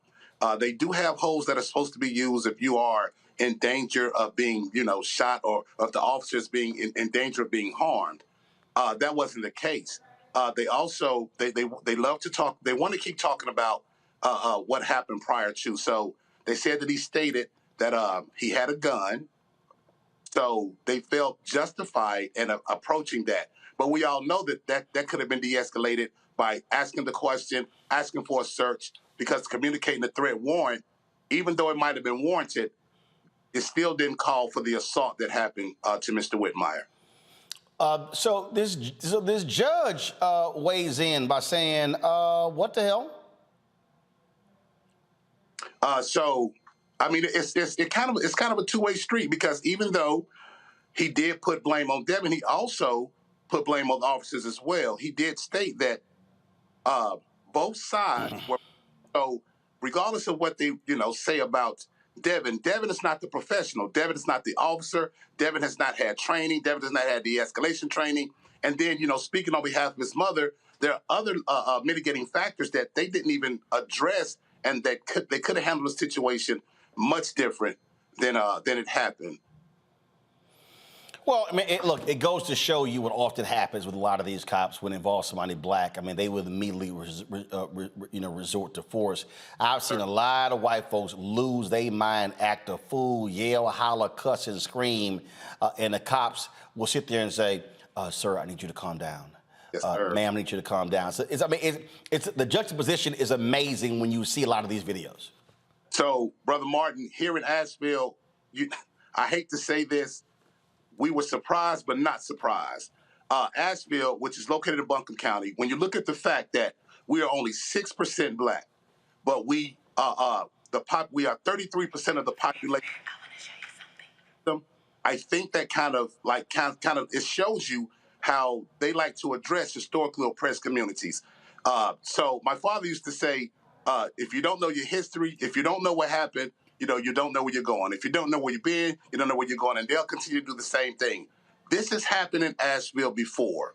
The brutality from the police, the violence from the police has happened before, and we can talk about the structure and the system, but I think as a community, it is imperative that we say something now, because they love to keep bringing up Mr. Whitmire's past, the allegations, the things like that. So as we address what's going on now to prevent what's going on later, we're talking about coming up with solutions that are in a collective manner, in a collaborative manner, and really to address the fact police have biases, they have lack of training, and we understand that that's a state thing that we have to recognize that some of these things have to happen in the state. But as far as our community goes here in Asheville, North Carolina, we just want to make sure that our community pulls together. We utilize, the information that we already have. We utilize resources that are already there for our community to stand up. Because one part about the video, you saw the community come out and have their say And, some people say, well, that escalated the situation. What I saw is it deterred the officers from further causing that young man harm. And that's what we need to do as a community. We need to stand together and make sure that we stand firm on our release, but also train folks in our community so that this doesn't happen again. Indeed. Michael Hayes, we surely appreciate it, man. Thank you so very much. Thank you for having me, sir. I greatly appreciate it. And hopefully you guys will keep following this. All right, we'll do. Folks, today the White House released a video marking the 3rd anniversary of the death of George Floyd. Here's that video.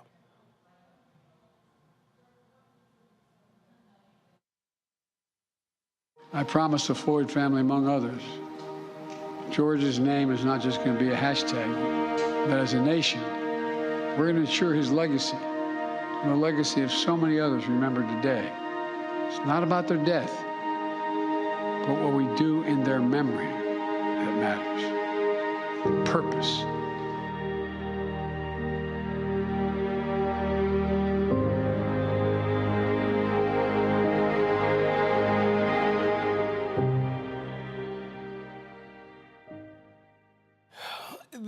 One of the things that a lot of people have not done today, many of these corporations, they also have not done what they should be doing. We're going to chat with that in a second.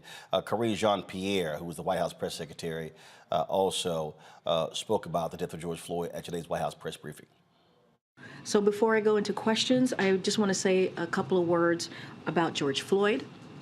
Today, 3 years after the murder of George Floyd, President Biden paid tribute to George Floyd, his family, and advocates who have fought tirelessly for reform and accountability measures. This morning, the president also vetoed a congressional Republican-led disapproval resolution that would have nullified crucial police reforms, many enacted in the District of Columbia on an emergency basis in 2020 after George Floyd's murder, such as banning chokeholds, setting important restrictions on use of force and deadly force, improving access to body-worn camera recordings, and requiring officer training on de-escalation and use of force.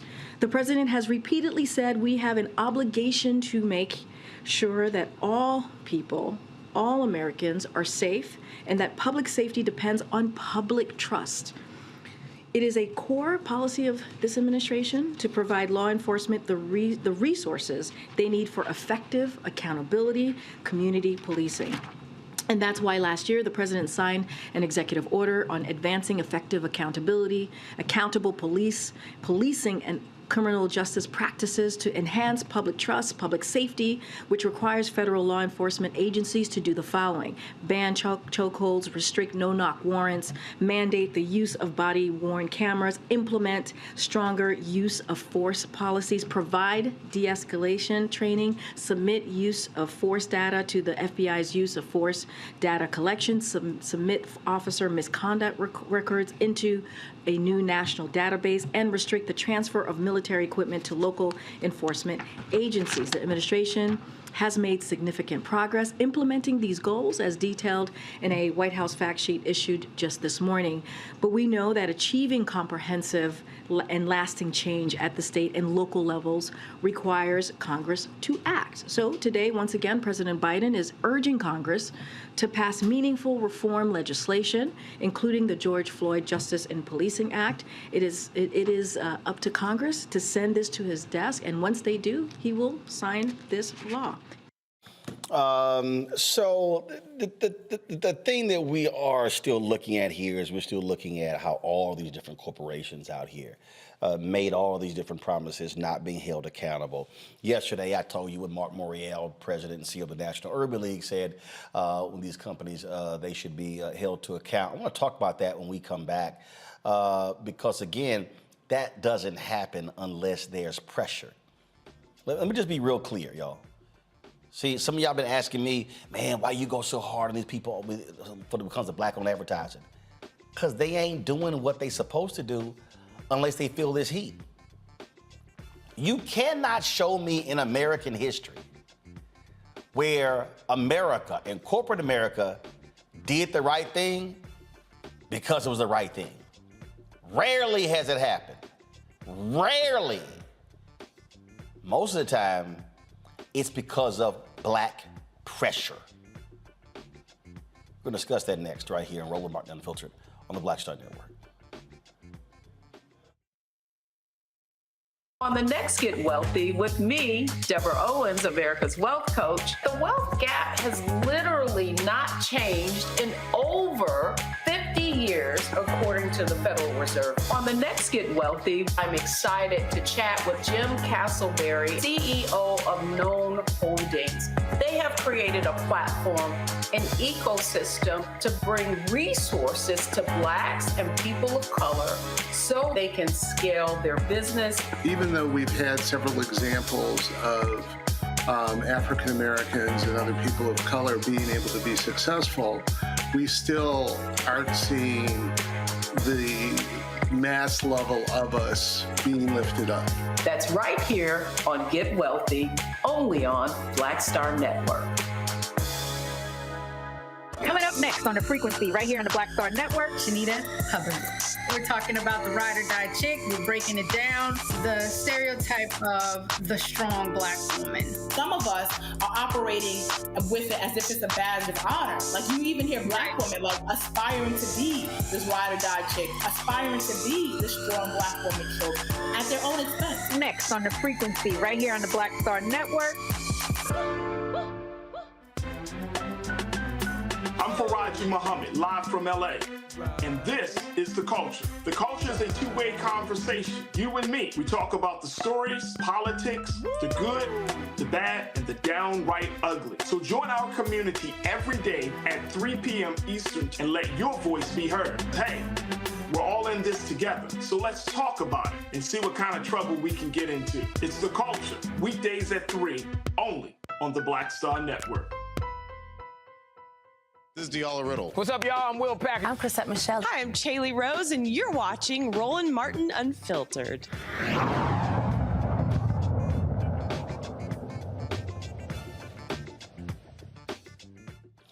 So, what about those billions and billions and billions of dollars that were promised by corporate America after the death of George Floyd?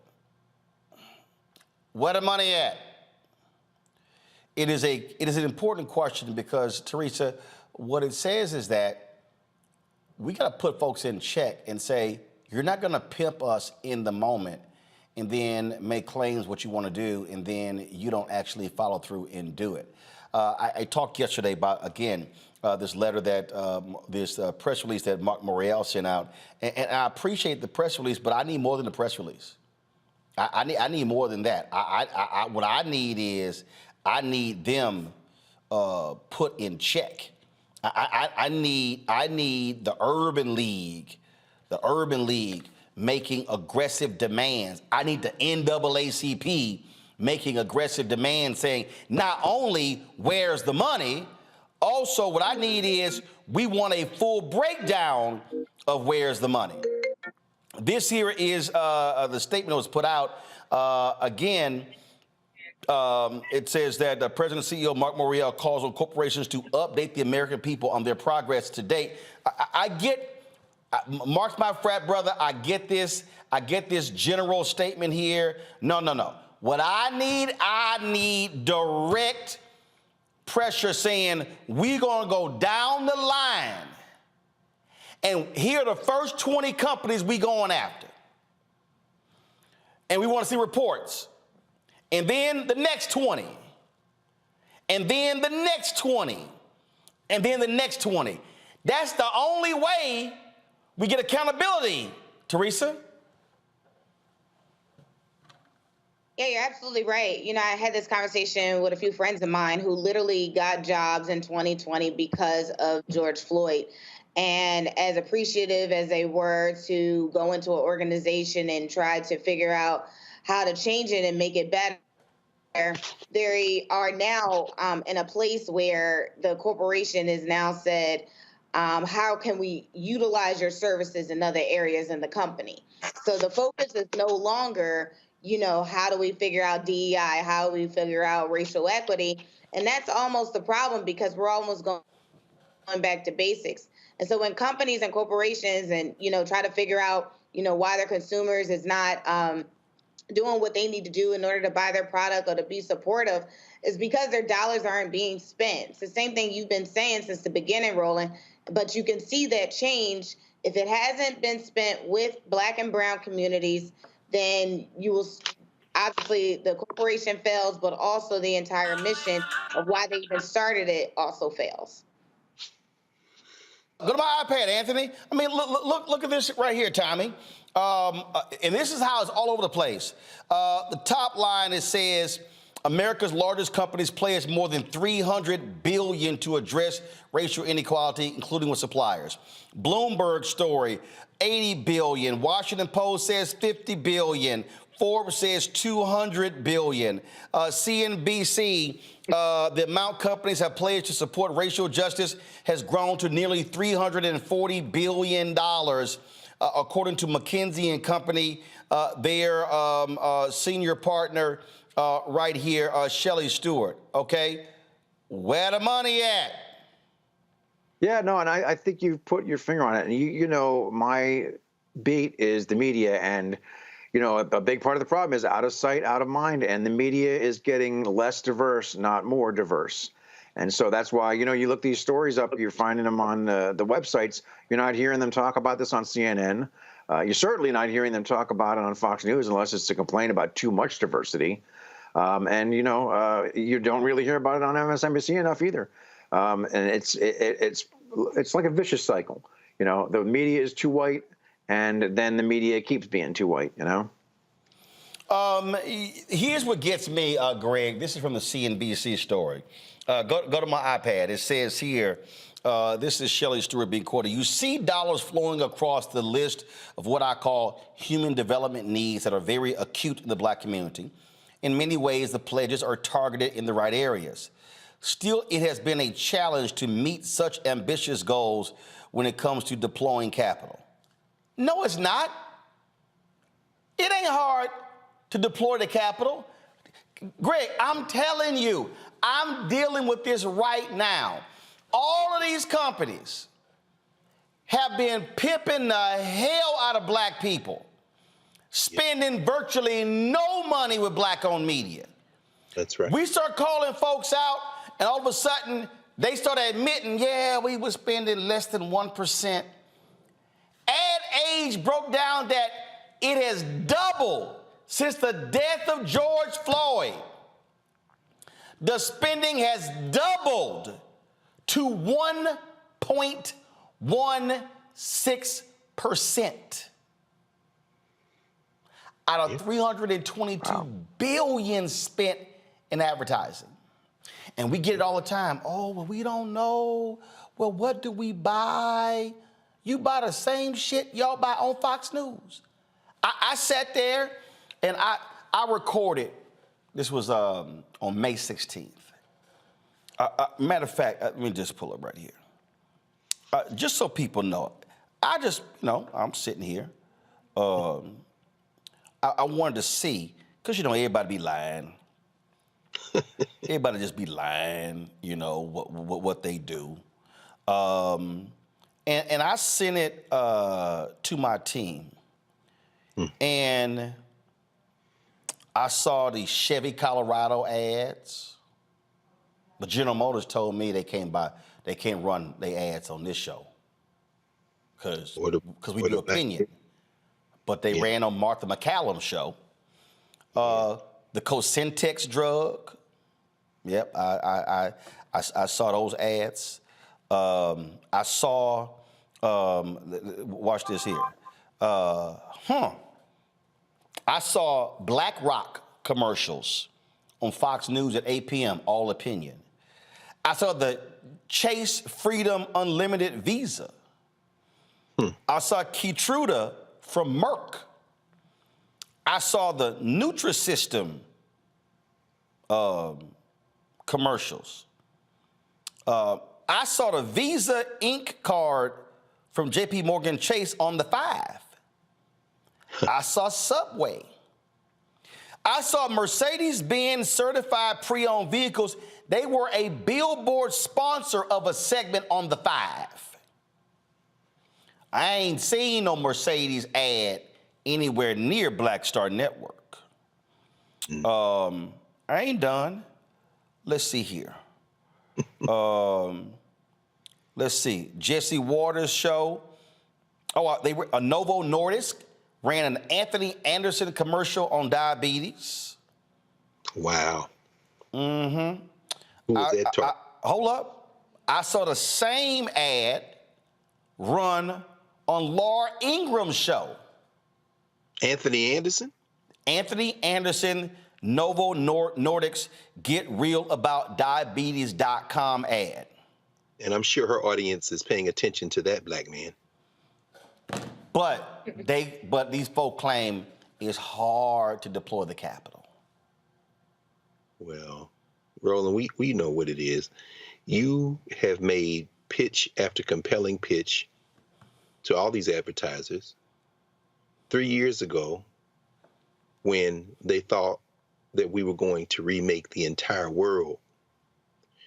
They were running to throw money to stop that from happening. Small money.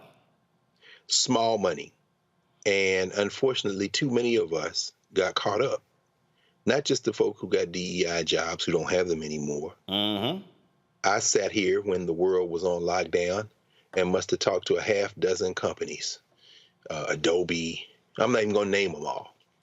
And in most of those cases, they were like, well, we'll pay you. And quite frankly, I am, look, I don't make a lot of money, but that's okay. I'm not getting caught up in the money. Because what I realize is the same people who worked there before George Floyd was killed were working there in June, July, and August 2020 and were scared to death.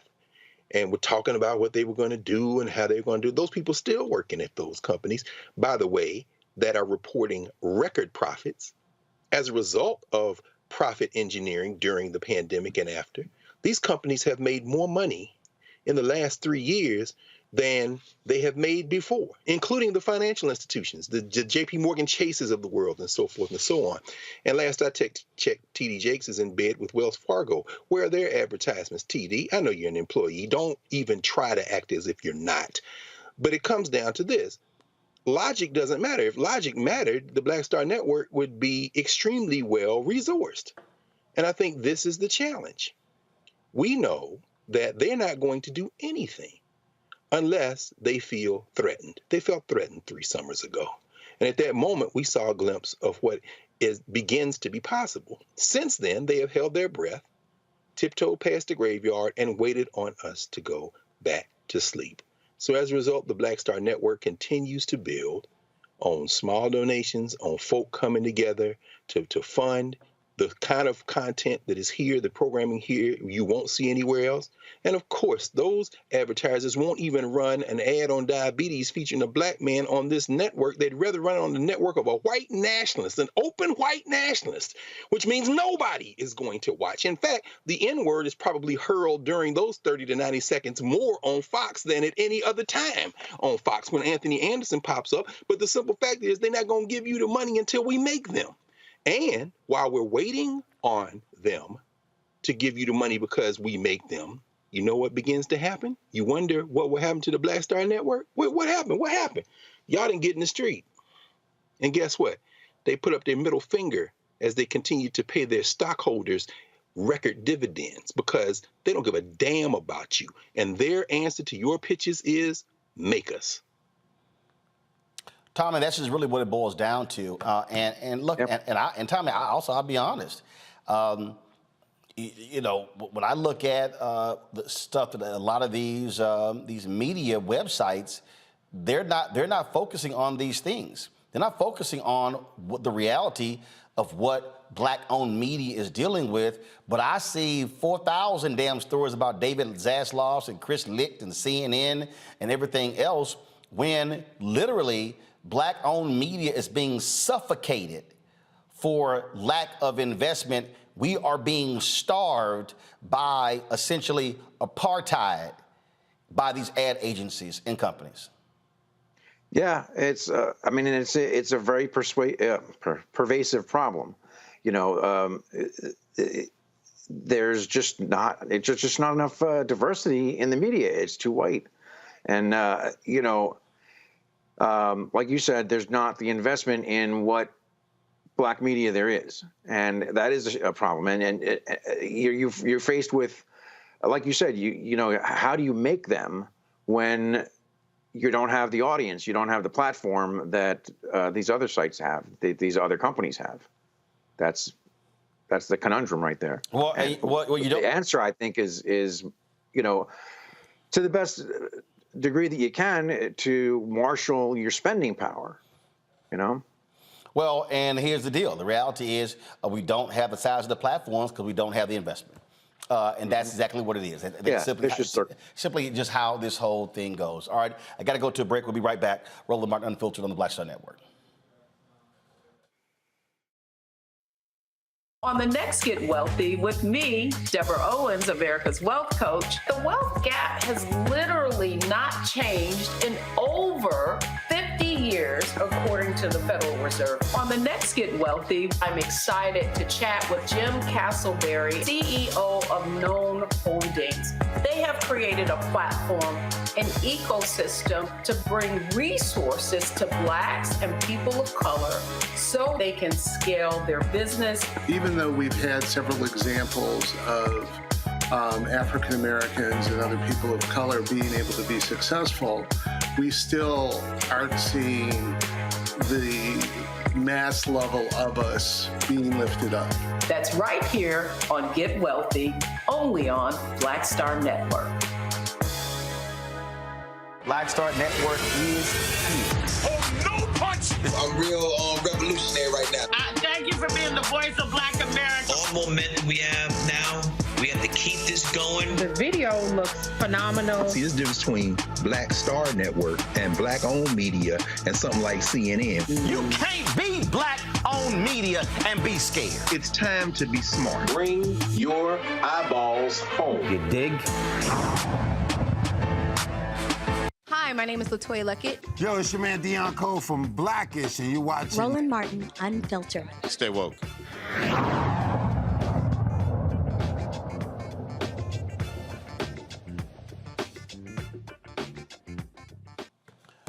Now, y'all, there are some things that just tickle me to death.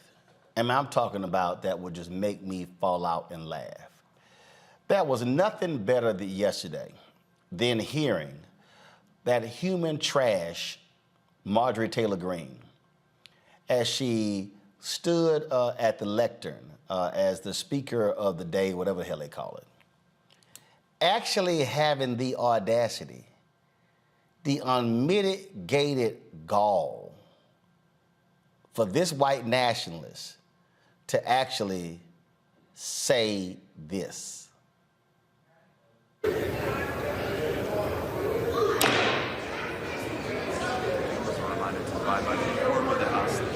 The members are reminded to abide by decorum of the House.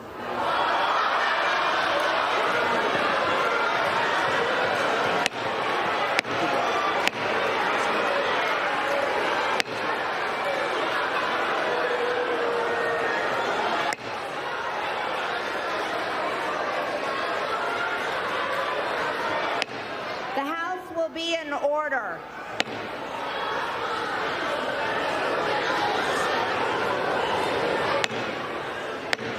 The House will be in order.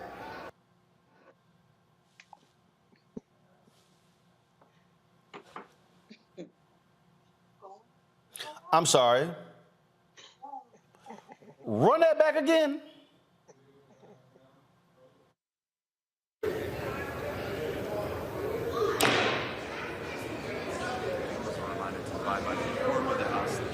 The members are reminded to abide by decorum of the House.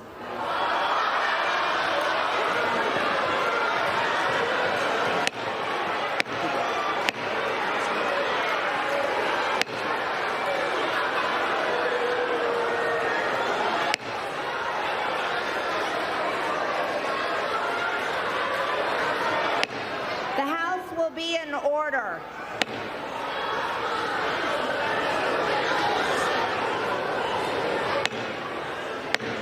The House will be in order.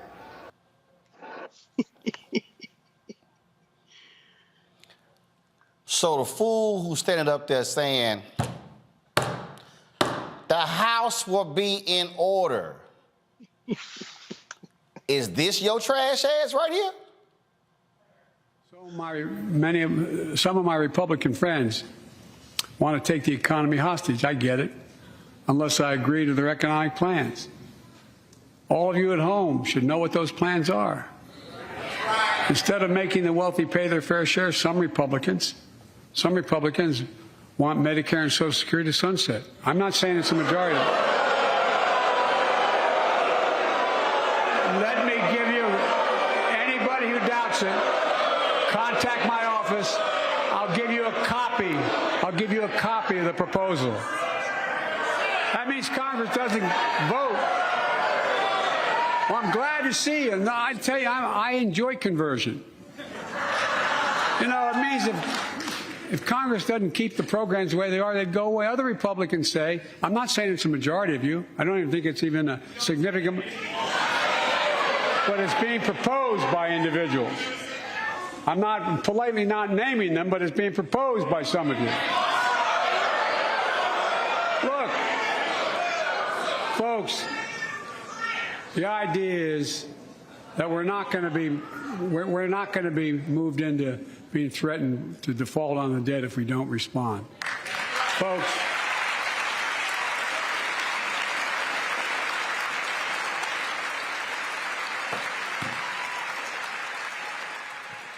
decorum, huh? Am I the only one who remembers when Obama was president and Republicans showed their ass? Press play. Also those who claim that our reform efforts would ensure illegal immigrants. This too is false. The reforms I'm proposing would not apply to those who are here illegally. It's not true. And one more misunderstanding I want to clear up. Under our plan, no federal dollars will be used to fund abortions, and federal conscience laws will remain in place. Now, that must be something, Greg, to hear that fool of all people actually talk about the need for decorum. Well, I mean, Roland, we remember the huge controversy over Barack Obama's tan suit. When the white nationalists mean decorum, they mean anything that isn't white nationalist. Certainly it doesn't violate decorum for Marjorie Taylor Greene to walk into the floor of the federal legislature dressed like Ric Flair. It doesn't violate decorum for them. Woo! It doesn't violate decorum for them to come almost to blows and to pull each other back as Matt Gaetz threatens Kevin McCarthy and they start to almost fight with each other. But I would just say this. We know where this is headed. There isn't a show that you do. There isn't a night that you come on here that you don't give some form of history lesson. And if we want to know what comes next, when you start talking about people just basically doing whatever the hell they want in terms of not allowing other people to speak or this kind of thing, all we got to do is go back to 1850s. And how close are we now when they took the metal detectors down, when in the state of Florida, as of next month, open carry will be the law? How close are we now for somebody to put their hands on somebody in the federal legislature? And if that somebody is Jamal Bowman or Ilhan Omar or Ayanna Pressley, then the ass whipping that will be handed out will then take this to another level.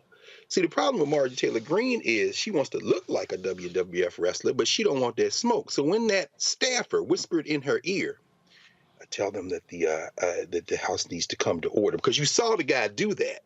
I'm just wondering if it was in response to her realizing she had no authority in that seat that rotates. You see him there? There he is. He's going to get up.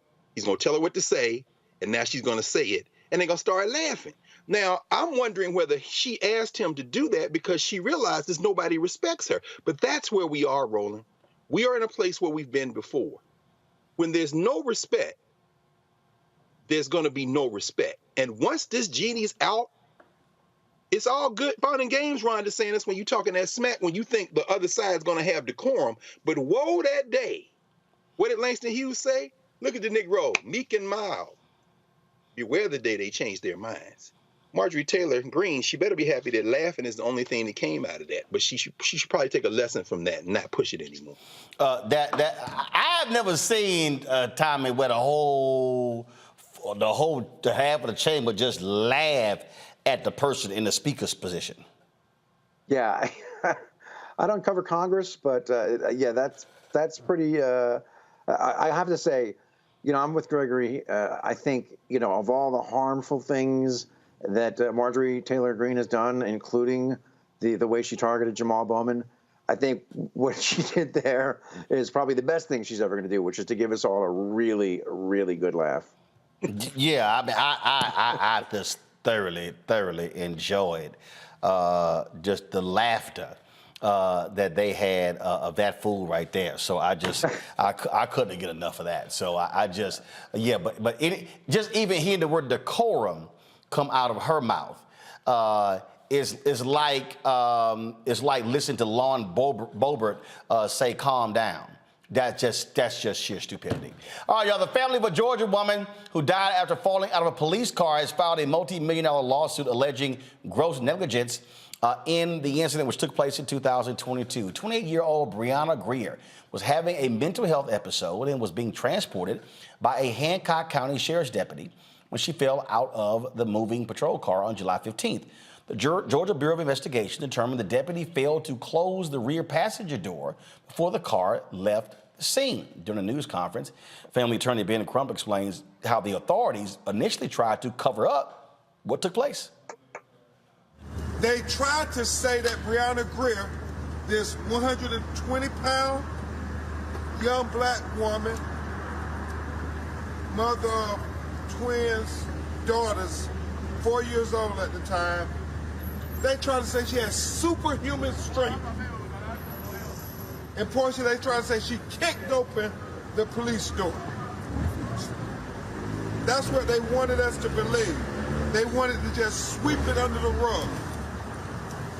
But thank God that you had a family who said that's not true. They wanted answers. Because the reality is they never closed that door and secured that vehicle. And when they were on the road, she fell out of that car, and since she was handcuffed, there was no breaking the fall. Her skull hit the road, it cracked in 2 places. She had a brain bleed. She went into a coma, and 6 days later, her twin daughters lost their mother because of gross negligence at the hands of the police department that was supposed to help this young black woman who was having a mental health crisis. The $100 million federal civil rights lawsuit names Hancock County Sheriff Tomlin Primus, his brother, Lieutenant Marlon Primus, and Deputy Timothy Leggett as defendants. I don't know how in the world, Tommy, you can justify not closing the door and this woman ends up dead. No, you're absolutely right. And I hate to be a broken record, but it goes to this thing again. It's like you were saying about corporations. Well, it's even worse with the police. They will not do the right thing unless they are absolutely forced to do so. And this is about accountability. Why do you think that they thought they could get away with saying that she kicked that door open? Because they think they can get away with anything, because they can. Until there's something major is changed, and we keep pushing for it. And broken record again, but you have to vote. You need Democrats because Republicans are never going to do it. Greg? Yeah, Roland, I think, I agree with Tommy. I mean, here's the challenge, I think. Something's going to happen. We just don't know. Certainly, we saw with the death of Martin King, the people in our communities, over 100 cities in this country, for whom civil rights legislation had not changed the material conditions of their lives, they burnt the cities. The fact that there's more police body cam footage now than before. I agree with the state's attorney, Brayboy, in that regard. The fact that we have these things that are seen over and over again, it may, and I think if history serves as any prelude, what we'll see is that Tim Scott, who did not make a mistake, did not slow walk or stall. Tim Scott went in, that's why we call him mission accomplished. Tim Scott's job was to make sure that that the immunity was not touched, that chokeholds were left in place. There was no federal legislation passed. The fact that people didn't show up, as you say, at his announcement and overwhelm the announcement with cries for what he did, that is one way of showing the reaction. Another way of showing the reaction is that when someone is stopped and they've seen enough of this footage, they don't give the police an opportunity to kill them. And I think we understand how that works in this country. If you're not going to do the policy fixes, you leave the most vulnerable people with no choice. As Ice Cube once said, I'd rather be carried by 12 than I'd rather be judged by 6 than carried by 12. And I'm not calling for that at all. What I'm saying is we have an option. Fix the policy. But what is not going to happen is that this is going to continue. And don't be surprised when people say, since you will not change the law, I am certainly not going to be a martyr tonight in the dark with these hunters who have come out here to kill me. You think I'm just going to stand here and be killed? Let's dance. I'm not calling for that, but history shows us that that is what will happen when enough of this happens. And when that one incident happens that sets that off, woe unto the cascade. We have an option to avoid that, but we need to take very seriously the fact that if we don't, that is the likely result. Folks, hold tight 1 second. We'll come back for our final segment right here on Roland Martin Unfiltered on the Black Star Network. Hatred on the streets, a horrific scene, a white nationalist rally that descended into deadly violence. White people are losing their damn minds. As an angry pro-Trump mob storms the U.S. Capitol, we're about to see the rise of what I call white minority resistance. We have seen white folks in this country who simply cannot tolerate black folks voting. I think what we're seeing is the inevitable result of violent denial. This is part of American history. Every time that people of color have made progress, whether real or symbolic, there has been what Carol Anderson at Emory University calls white rage as a backlash. This is the rise of the Proud Boys and the Boogaloo Boys. America, there's going to be more of this. Here's all the Proud Boys, guys. This country is getting increasingly racist in its behaviors and its attitudes because of the fear of white people. The fear that they're taking our jobs, they're taking our resources, they're taking our women. This is white fear.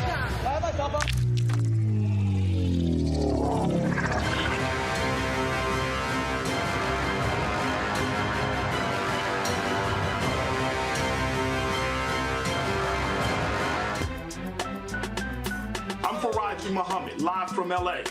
And this is The Culture. The Culture is a two-way conversation. You and me. We talk about the stories, politics, the good, the bad, and the downright ugly. So join our community every day at 3 p.m. Eastern and let your voice be heard. Hey, we're all in this together. So let's talk about it and see what kind of trouble we can get into. It's The Culture. Weekdays at 3, only on the Black Star Network.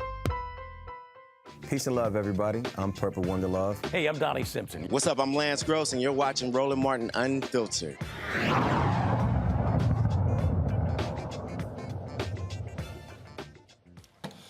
So, folks, before we went to the break there, Tommy and Greg were both talking about what these cops do, and Tommy mentioned, you know what, how these cops lie and how they get away with it. Let's go to Chicago. Go to my iPad, Anthony. More than 100 Chicago police officials kept their jobs after making false statements despite department's you lie, you die rule. It says dismissal is considered the appropriate disciplinary penalty for violating the rule, but the city's watchdog said it is not consistently enforced, undermining police integrity. This right here, folks, says it right here, point blank. These cops, they lie. They lie about so many things. We've seen numerous examples of what cops lie. They're right there, Tommy, in Chicago. Cops were lying so much on the stand, a judge literally called the accountability board. The judge like, they lying. They were blatantly lying on the witness stand. And he was like, what are they doing? We just had Aisha Brayboy on in the last hour. She has a list of cops. We had her on before. She would not call them to the stand. I have long said, others have disagreed with me, I don't care. If a cop lies on that statement, they lie in that police report, automatic termination. Because we've seen how they make stuff up and they cover stuff up in order to protect their own. Tommy? You're mute. There we go. Oh, sorry. Can you hear me okay? There we go. All right. So, yeah, it comes down to where political power sits in this country. And, you know, the police, they do everything with impunity, including lie. And, you know, the thing that's so, I guess, not ironic because we all expect it now, but, you know, they're supposed to be above reproach. I mean, this is how they are positioned when they go into court. You know, the judge will say stuff like, you know, well, you know, I've got the word of a police officer against the citizen, and that, you know, the police officer's word is supposed to be gold.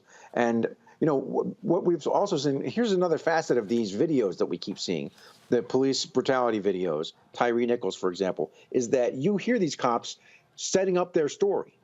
They're getting their story straight, not only among each other, but they're getting their story straight for the video when they say things like stop resisting when the person's not resisting. Yep. And so, you know, this is the thing.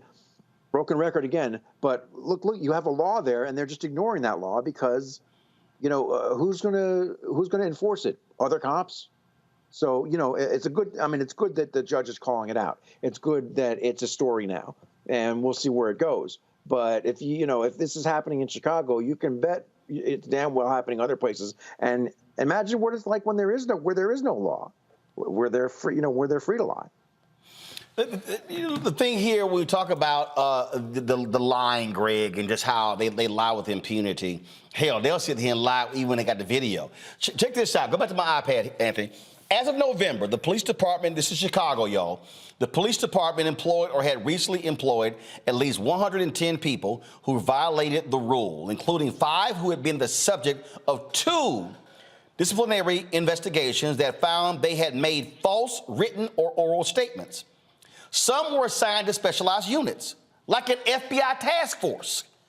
Others worked as detectives and were promoted, even after being found to have lied or made a material omission, according to the report.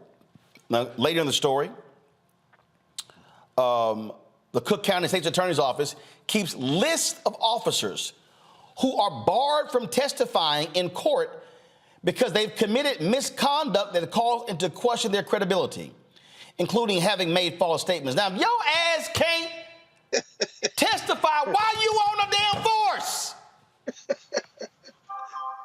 Well, Roland, I mean, you know the answer. I know you're asking it rhetorically. This is the rot. This is really the rot. As Tommy said, you line up your lie and then you count on the people to back the blue. There's never been any trust of law enforcement among African people in this country. Hell, the whole damn concept of policing in the United States was built on the back of surveilling our bodies as we tried to reclaim our humanity from slavery. So in those instances, and when you mentioned State's Attorney Brayboy, she can't call on those cops, not only because they're liars, but because then that puts her in an impossible position. The police are a rogue force. Now, you know, all of us have seen a million times the opening credits of the NBC long-running series Law and Order. The people are represented by 2 entities, the police that arrest your ass and the DA that put you away. These are their stories. What happens when the district attorney, whether it be the district attorney of Philadelphia, the state's attorney of Maryland, finds him or herself, or in St. Louis, as you say, or in San Francisco, as you say, or in Chicago, as you say, finds themselves not with law and order, meaning what? The police are telling you we're not out here to enforce the law. We're out here hunting. But here's the problem. As the old folks used to say, if you lie, you steal, you kill. The rot in a system that was rotten to begin with can reach a point where even those who rely on that system for protection, namely those who want to protect property like they were doing in the streets in May, June, July 2020, they realize that if it gets too bad, then this is going to be a problem for them to continue to steal. So we saw, since we've been on the air in Texas, the Attorney General of Texas, Ken Paxton, he might face impeachment. I think they impeached him, didn't they? They voted to impeach him. My point is this: when you get so corrupt that the people who rely on you to protect them can't trust you anymore, they'll start throwing you overboard. And I think that's what we're beginning to see in this country at the local level for sure, is that there's enough pushback against this that we might actually make some progress. But one thing's for sure, they're not going to stop lying because that is their job. Yeah, you know, I'm sorry, Roland, if I could just add. Yeah, go ahead. What I was saying about, what I was saying about, you know, where political power resides, when they talk about the people are represented, they're only talking about certain people. And I feel that the majority of people, and I think you know who I mean, are okay with the police lying because they feel. No. See, Tommy, here we name them. We name them. Just go ahead and name them. Well, you know, I think a lot of white people, and you know, maybe some non-white people too, who want to feel safe and figure, you know what, if the cops are good, you know, there's a lot of old-fashioned folks who just think, you know, if the cops arrested you, you probably did something wrong, and even if you didn't, better safe than sorry. So, you know, enough people put up with this, not only put up with it, but are sort of okay with it, okay with the cops lying. And that's part of what keeps it from changing too. Indeed. All right, folks, let me give my final thoughts on this particular day. Frederick Douglass said shortly before he died, he said, power concedes nothing without a demand, never have, never will. And he also reminded folks to agitate, agitate, agitate. The night before he was murdered, the Reverend Dr. Martin Luther King Jr. at Mason Temple in Memphis, Tennessee, said point blank what we must continue to do, and that is to put pressure, to apply economic pressure, to operate as a collective in order to change the system, in order to change the condition of African Americans. For all of you who are watching and who are listening, I need you to understand something that's very basic and extremely fundamental. And that is, your silence allows people to continue to do what they've always done. Now, there may have been other George Floyd events happening around Washington, D.C. today. But there is no reason in the world at 6 p.m. Eastern, Black Lives Matter Plaza was empty. Where are all of the Democratic politicians in Congress or on the city council in this city? Where were they?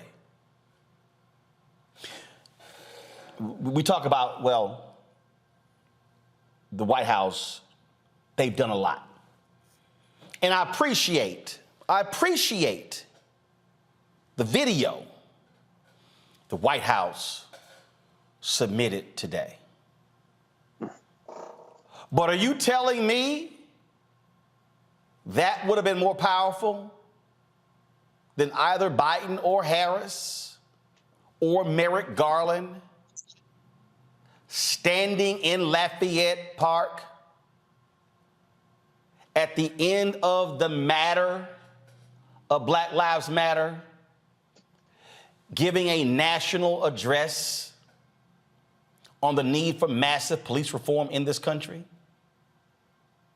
Are you telling me that they could not have said, I appreciate Karine Jean-Pierre speaking from the White House podium, but I'm talking about constantly elevating. Yeah, I know the debt ceiling negotiations are going on right now, but these folks are being paid enough to do more than one thing at one time. The only way things are going to change in this country is if we are exerting constant pressure. I love all of us who talk about, who love sports. Nolan Richardson had 40 minutes of hell, where from baseline to baseline, constant pressure, full court pressure, never relented. You talk about some of the greatest football teams. Chicago Bears, 85 team, the Baltimore Ravens defense, relentless pressure of the defense against the quarterback and against the offense. That's what is required. It requires relentless pressure. But what it also requires is it requires troops to be a part of this battle. Troops. Cliff Albright, Latasha Brown, generals. But generals need troops. Tamika Mallory, Linda Sarsour, Maison, generals need troops. I can mention a host of folk across this country who are leading the battle. Generals, but they need troops. If we're going to change what's happening on the corporate side, we need black board members acting as generals. We need black senior executives acting as generals.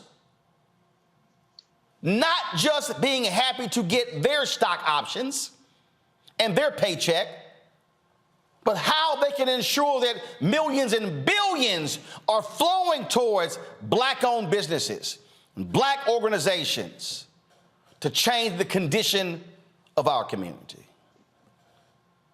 What it also requires is, it requires black celebrities not just tweeting and complaining about what Democrats and Republicans are not doing, but how are they harnessing their collective power in the name of Ossie Davis, in the name of Ruby Dee, in the name of Paul Robeson, in the name of Diane Carroll, in the name of Sidney Poitier, in the name of Harry Belafonte, in the name of so many others, in the name of Dick Gregory, to change the condition of this country.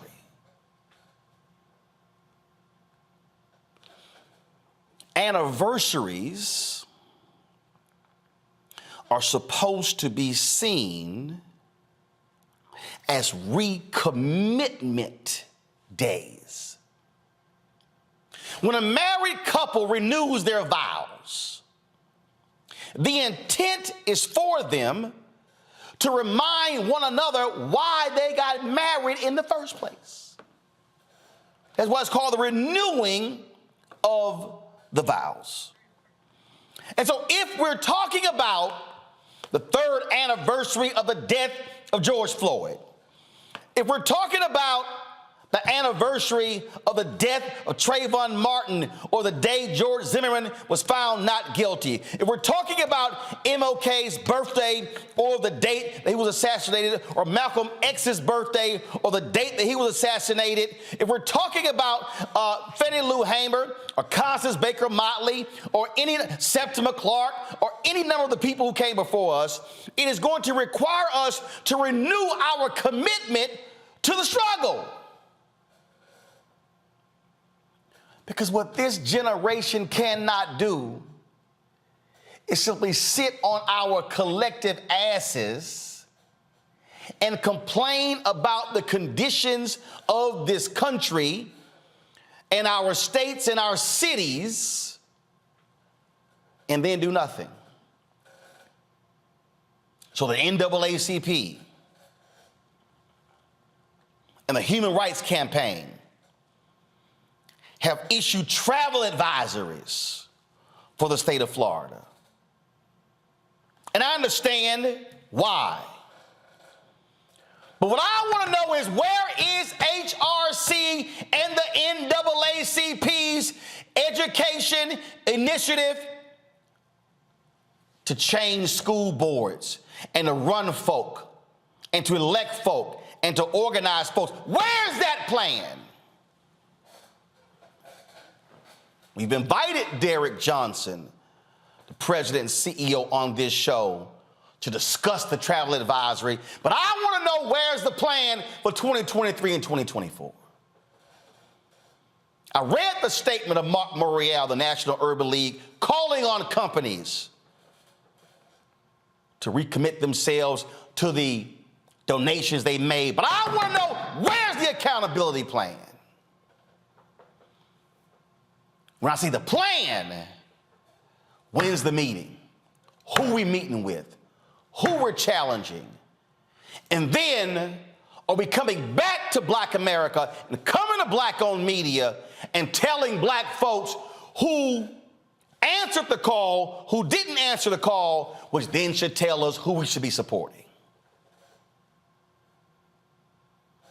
At some point, we have got to stop having performative days of sadness and use these days to serve as bonfires that light us up and fire us up to demand change.